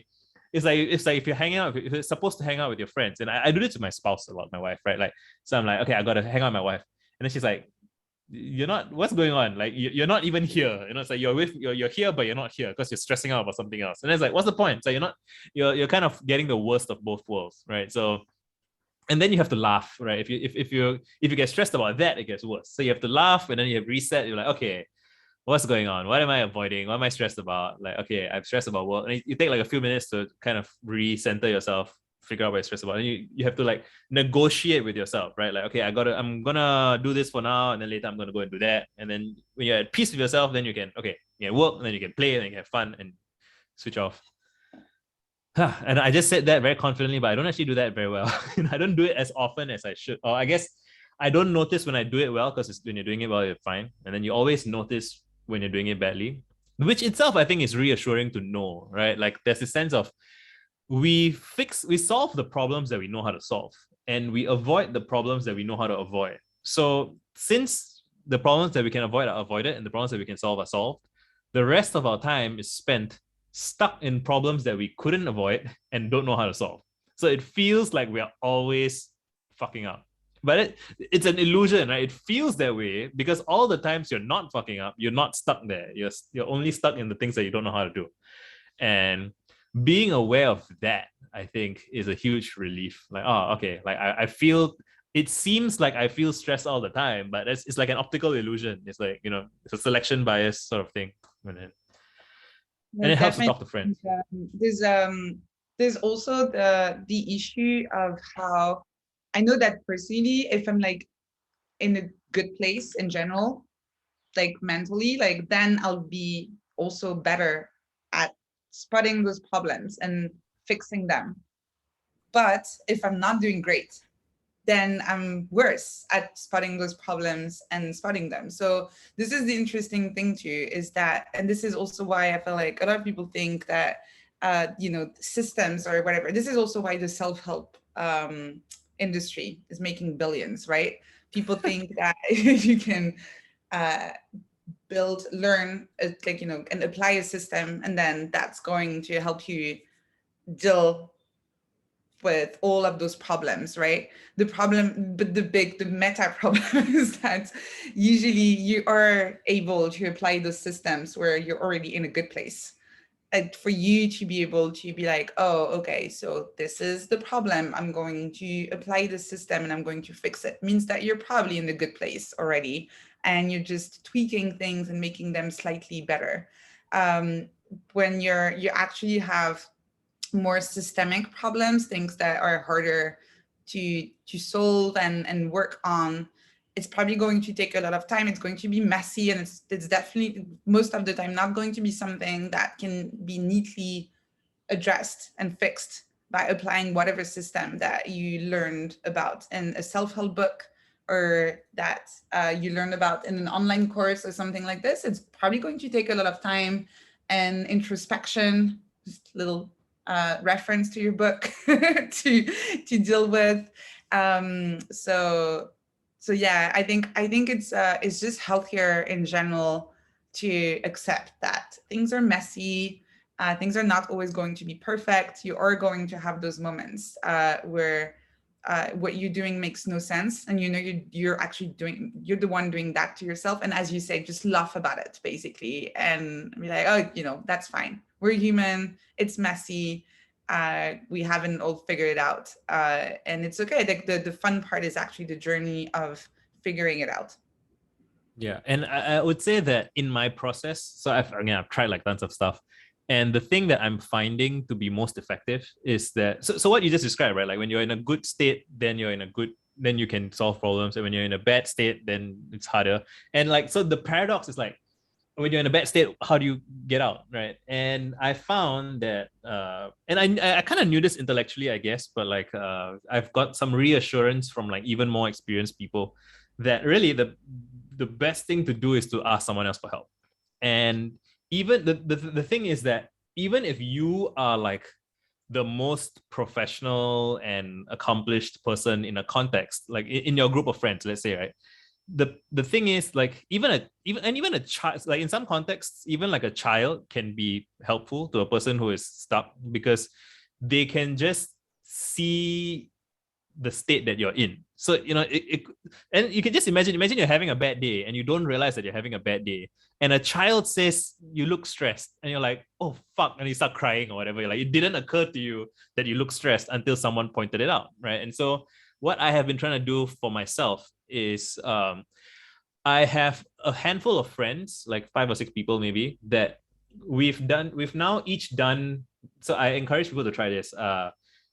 First of all, it's like set up like a let's go through our shit together at the same time, like dates. So like I get on a Zoom call with a friend, like, hey, you send the emails that you're avoiding, I send the emails that I'm avoiding, or whatever it is, and let's chat for like 25 minutes. Let's do that for 25 minutes and let's chat, and let's do it for 25 minutes. And then the cool thing is, not only did we each get a lot of stuff done, because we want to not disappoint the other person. I mean, just want to help out the other person and have that thing together. Now, and then at the end of these things, we come to an agreement, which is that if either of us is ever in a state where we're like avoiding stuff or whatever, like we make a pact that we have to text the other person. So it's like, yo, I'm down bad today, and then they'll be like, oh, what's happening? What's going on? And intellectually, I feel like, oh, I shouldn't need that. It's like, it's just a checklist. It's just diagnostics. Like, oh, what's bad about your day today? What are you struggling with? Like, I should be able to do that inside my head. I can't. Like, I think I can, but I can't. Like, so the like writing, I wrote a whole book about introspection, and the lesson I learned from writing the book is that, again, it's really, when I'm in a good mood, I can do it. When I'm in a bad mood, I can't. And there's no way to improve within that bad mood. But if I can text, if I can have just enough awareness to be like, I can text a friend like, yo, I'm in the bad place. Then they'd be like, oh no, what the fuck? What's going on? How can I help you? And then it's like they can run the diagnostic with me. That is, again, it's not like a complex thing. It's like, how are you feeling? Have you eaten, bro? Like, you know, like what's and it's like, oh yeah, I guess I haven't eaten, like shit. And like I can't ask myself that question when I'm down that bad. So it's really having people that you can re-regulate with or co-regulate with is very, very powerful. But that takes some amount of humility, right? Just acknowledging that all of us, we can need the most mundane child level kind of help, and that's fine. You know, like someone has to tell you, have you eaten? Dude, have you eaten today? Like, I guess not. Shit. Like, you know, it can happen. Like it really, there's no shame in that. It's like, you know, we all get stuck in strange ways. And if texting a friend gets us unstuck, like that works, you know, it's like, it's magic. Yeah, it's just a big learning for me. It took me a long time to come around to that. I love this. Yeah, I've like, it's also something I've noticed. Like anytime I was struggling, most of the time it was actually an external thing that was the trigger that helped me get out of it, like get out of that, like get unstuck basically. So I actually really like this of instead of waiting for something to happen or someone to ask how you're doing, just as you say, to have the humility to raise your hand and just be like, yeah, I'm struggling actually. And it will just, this way, it will happen earlier, basically. You'll get unstuck faster. So I really like this, Yeah, and it helps so you should do it when you're having a good day. So when you're having a good day, like you wake up in the morning, nice coffee, good, nice, pleasant day, like, what should I do today? Okay, I should check in on my friends, ask them how they're doing, and, you know, ask if anyone wants to do this thing. And then because I think when you're coming up with this idea when you're down is like impossible, because like you already feel like shit, and then you're like, oh, you know, like people are gonna judge me, or they're gonna think I'm so needy and helpless. But like when you're in a good place, like, of course people need help. People are human, you know. So it's really doing a favor to your down bad self when you are not down bad, right? So it's very humanizing. So one of the things that I learned while writing my book is that, you know, so I define a project as anything that requires collaboration, even if it's only with yourself, right? So if you can do it in a moment, it's a task. If you can do it in 10 minutes, it's a task. But if it takes the whole day, for example, then you have to collaborate with your after lunch self, right? Like maybe before lunch you're feeling good, and after lunch you just don't feel like working anymore. Like, so it's a project if you have to collaborate with yourself. And collaborating with yourself or with other people requires communication and, like, you know, making negotiation. And if you can collaborate well, that's very humanizing. You feel good. I mean, like, again, like what is collaborate? Like to labor with, right? To work with someone else, to work with yourself. And if you can collaborate well with yourself, across space and time, if you know that I'm working on this project and tomorrow Visa is going to do it, day after tomorrow Visa is going to do it, like I trust those guys to take care of business, then that feels good. You feel like you can trust, you feel comforted that knowing that you can make plans and that trust that the plans will be followed through. Whereas if you can't, that's dehumanizing, right? Like if you can't rely on yourself to get something done, or you don't feel like you can work with someone else, right? Like then you feel isolated, alienated, alone, and then you get sad and you get depressed, it gets worse. And yeah, you know, and I honestly think of my notes as like me collaborating with myself. Like it's me setting up stuff for my future self to work with. And you can even, I find it actually even works if you've written notes in the past, and you can ask questions of your future self, and then you, the future self, when you revisit those notes, you can answer those questions, and it feels good. It feels good to be your own like pen pal through space and time. Like I really enjoy it. I feel like once you do that a little bit, and here's the magical trippy thing. Once you have like do a few back and forths with your past self, like so if like again, like when I was like 21, 22, I wrote all these questions like, oh Visa, what will we do? And now I can be like, yo bro, you know, we've sorted shit out. You know, we got married, we got all these readers, books. And when you do that and you have that process, you can actually feel, you can trust that your future self is looking out for you now. It's just like so it's like, I don't want to get like metaphysical about it, but like it's an emotional reality, like just being able to trust that because you have been taking care of your past self, that your future self will take care of you as well. And there is a sense of security in yourself, like being able to trust yourself and respect yourself. And that really, like, I remember when I didn't have that, I remember feeling alienated from myself, which was a horrible, horrible place to be. And now it's like, oh, like, even if I don't feel great right now, like, I know that my tomorrow self or next week self will take care of me. And that's just, I wish everyone could have that feeling, because when you go from not having it to having it, it's really life and death, I would say. It's really that kind of dramatic difference.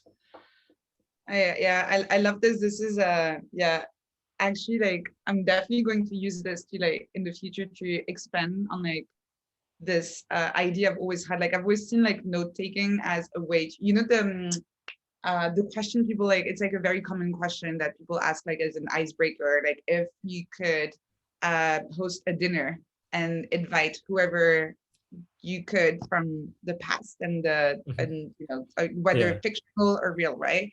And I've always, like, talked about note taking as a way to have that dinner table, this conversation between you and different authors, because you can have those conversations, you and the authors, read their books, ask questions, go deeper, but you can also make those authors have conversations between each other. Yes. And like ideas. And so now I'm definitely going to steal what you just mentioned, because there's another guest that you can have at the table. It's like your past self and your present self and your current and your future self. You can have these three people at the table as well. And makes for an even more interesting conversation at that dinner, basically. So I really like this. Awesome. And every when you read people's books and then you take notes on it, and it's like, you think that you have their voice in your head, but it's actually you. It's like my simulation of that person, right? So, like, I have a simulation of Emerson in my head. I have a simulation of Alan Watts in my head. It starts out with their words, and then along the way, it starts to, you might recite their words verbatim at first, but eventually it starts to morph a little bit. It starts to adapt to your circumstances. Eventually, it's you, right? And then it's like I'm channeling Alan Watts here, but what he would say is. And then, like, over time and then you combine with someone else, and then you change, flip here and there, and then that's part of how you develop your voice. Like, you remix the voices that you like, and the remixing space is your note space, right? It's just all the papers and books and everything and stuff that you make. Yeah, no, definitely. Does anyone, like, I don't do well with very long Zoom calls, I'm sorry. So does anyone have questions, like anything that you wanted to talk about? Can we hear from someone that hasn't said anything yet? Would be nice.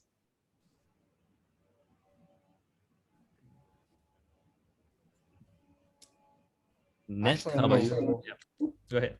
All right, I actually am a little bit curious about, like, your own ways of making note-taking fun for either of you. So one thing that I've been, like, experimenting with a lot recently is, like, starting to, like, put images next to, like, notes as a way to, like, spark another way to, like, resonate the sort of things that you have like on plain text, but just, like, in a different medium. Ooh, so I like this. Yeah, I really like this. For me, definitely, like, the thing that's making note-taking fun is that I take notes about literally anything that crosses my mind. And that's what I mentioned at the very beginning of the conversation, where it could be personal, it could be professional, it could be a random idea, it could be a dream I had, could be a recipe that I went to a friend and they cooked something and I asked them about the recipe. I'll have this too in there. Could be a movie I watched. I have a whole list of books I'd like to write in the future. I have a bunch of random things. So for me, like, that's, I think, not taking it seriously, basically, and being very open as to what can go in there and not trying to be too selective either is what is making it fun, because I don't use necessarily a lot of images, but it does feel a little bit like a scrapbook, basically, where I'm just collecting all of these different things and playing with them. It's like this, like, playground or this sandbox, basically, that I can experiment in. That's very messy, and that's very personal as well. So that's why it feels fun to me, that I'm not being too serious about it in general. What about you, Visa? Yeah, I also have like so I'm looking at my Apple Notes, which is sort of my dumping ground for random nonsense before I process it into something more thing. And it's so chaotic. It's like random observations, random links, random stuff. And part of it is I see it as universe building. Like it's really like I'm stitching together so I see these as, so now that I'm looking at it, it's like these are all individual threads of what will be later on woven into like this tapestry. And I've been doing it for many years at this point. So I know how it plays out. And I look for surprise. I look for and like so a thing I've been doing recently now that after I ship my book, I have more free time. So I've been digging deeper and deeper into older archives to try and look for stuff. I don't even know what I'm looking for. I'm just wandering around it like I'm wandering in a different city. And it's so interesting to see what are the things that have now become second nature. Like I wrote it down at some point because I wanted to remember it. And now I don't even need to write it down because I could delete it and it's fine because it's just a part of my vocabulary now. Whereas there's some things that I completely don't even recognize because I forgot that I wrote it down. And then I get to reevaluate it. Like, do I still want to keep this? Is this still relevant to me? Or is it just like, it was a fleeting thing then and I don't care anymore and I can delete it if I want to. And it's like I'm in conversation with myself. It's self-discovery / self-authorship. And also for me, I know that me going through this process helps me get to a greater sense of emotional, psychological resonance with myself. It's a process of me becoming more myself. And the more I do that, the more when I relate to other people, they seem to enjoy my presence and I can be more present amongst them. I know what I like, I know what I care about, I know what my boundaries are, blah, blah. And so this is like the joy of life for me, like, just processing my information, because I grew up reading books a lot and I'm like a library child. Like that's my domain. Like I think of the universe as a library and I'm building my library, I'm choosing what goes in, what goes out, doing meta work on stuff, writing new books, starting a book club, like everything. I just think everything in those terms. Like the library is my church sort of. And yeah, as I'm building my church, my library, like I'm really just piecing stuff together. So it's very meditative. Even like as I'm scrolling and clicking and editing and cutting and deleting, it's like I'm becoming more myself each step of the way. And I know that it's also exhilarating that like I know there's stuff in here that's super valuable, even financially, potentially in the future. Like there's stuff in here that's going to be my next book that I don't even know what the book is yet, but I know that it'll be good because I'm following my taste and my taste discerns what is good. So there's like, it's not inconceivable that there's like $1 million in my notes app and I don't know what it is yet. And I'm going to figure it out like over the next 5-10 years. And so it's like, ooh, it's like every day I wake up and it's like this mystery to solve. It's exciting. Yeah, I really love those like playful frames, especially what we were saying about like universe building. Because like I'd imagine if you were to go inside like your past archives, all these sorts of things that you've accumulated, all these 10 years, like I think like you're right, and that like not everything has to have like an output like immediately, but like eventually it's like, when you're building lore, like some people that are become like fixated on like one like really odd detail, but then as soon enough it can like extrapolate into like a whole universe in and of itself almost. So it's like that sort of like excitement, I feel like can be like a really great motivator to just like keep making things or just like keep writing things down. Yeah, I find that it really feels like it has its own desire. Like, I mean, so it's me, obviously, like just as like the voice in my head of Emerson is actually me, and like the desire of my notes is actually me. But like I like being able to be like, what do you want to be, notes? Like, where are you going? What's your game? Like so that gets me out of my head of like, what's my job? What's my purpose? What's my whatever? It's just I get to sit and witness my notes self-actualizing. Although it's also me, it's like it's an externalized version of me. And yeah, it's fun, it's interesting, it's yeah, I enjoy it. Wow.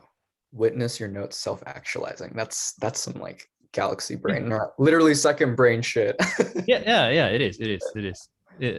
And yeah, so like I know that someday I will be right. So I haven't published any fiction yet, but I know that probably in my 40s or something I will probably do that. And so it's like it's like I'm doing all this setup for that, but like not super actively. It's kind of background. It's almost like a inside joke. Like, yeah, it's like infinite inside jokes with myself, which is fun. So you can see that I enjoy myself, and then that really translates to other people. Like people can tell when someone else has a genuine sense of fun that is not, when it's real, it shows, and people can see it, and it's just joy.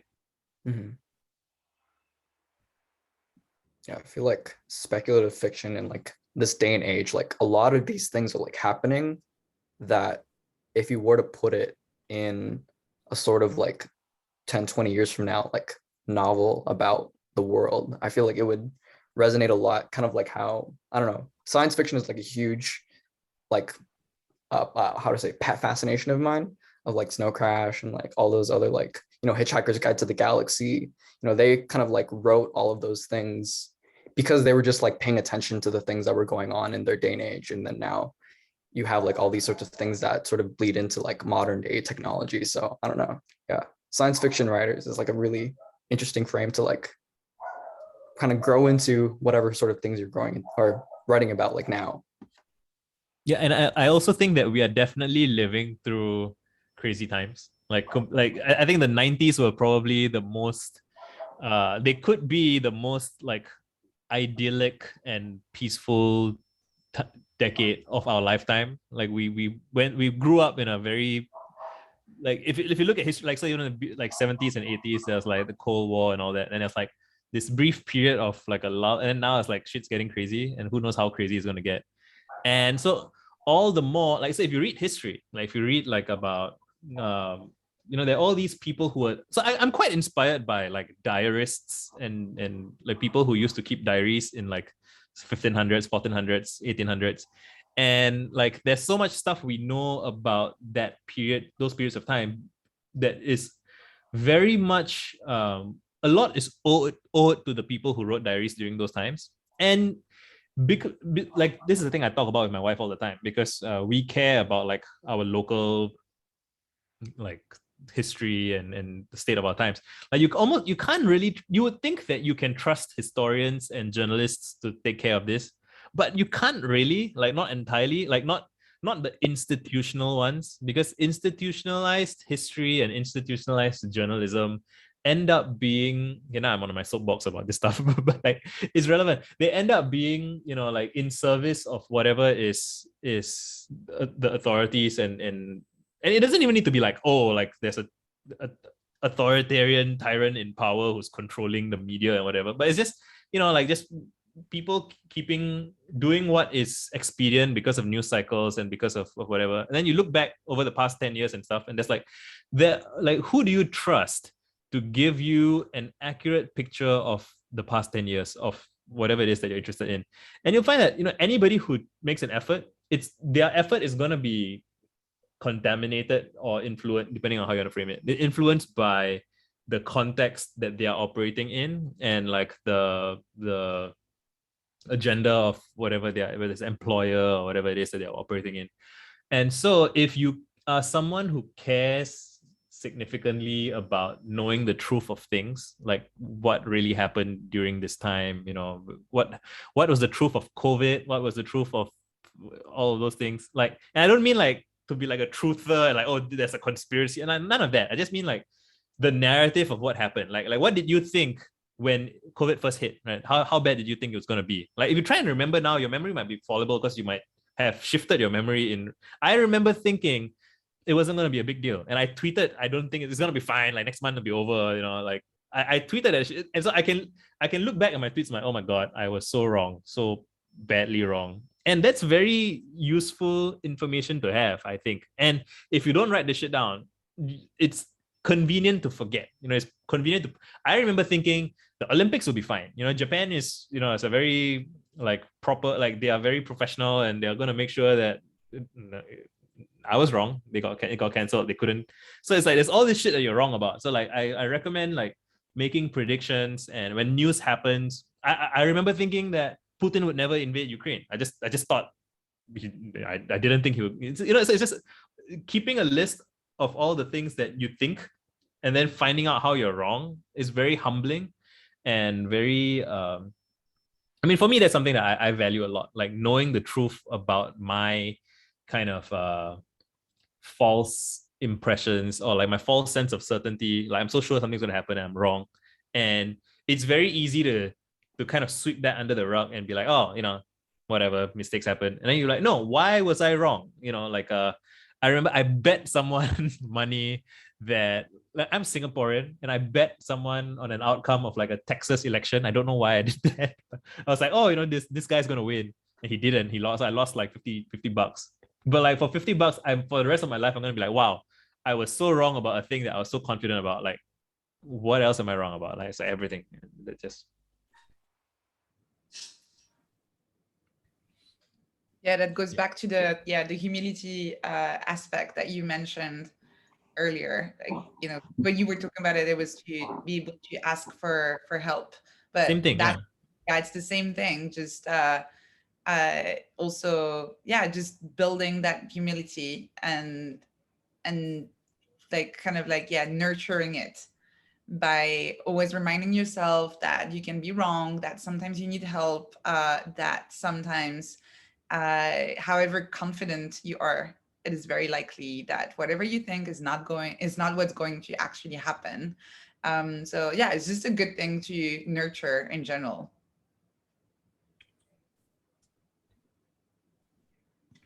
Yeah, I think we are reaching wrapping up point. Anybody got any like final questions, final thoughts? If not, I think we can end it here. That's a nice humility. Humility is a nice point to end on, right? Like, use your notes to face your humanity, right? Your frail, imperfect, beautiful emotions and feelings, and remember to be human and use your notes to serve you on that front. And I hope you guys all have a good day. Take care. Thanks, Anne-Laure, for hanging out. Thanks everyone else for also hanging out. And that was amazing. Witness your notes, Thanks, y'all. self-actualize. Right. Thanks everyone. Awesome. Bye-bye. Bye.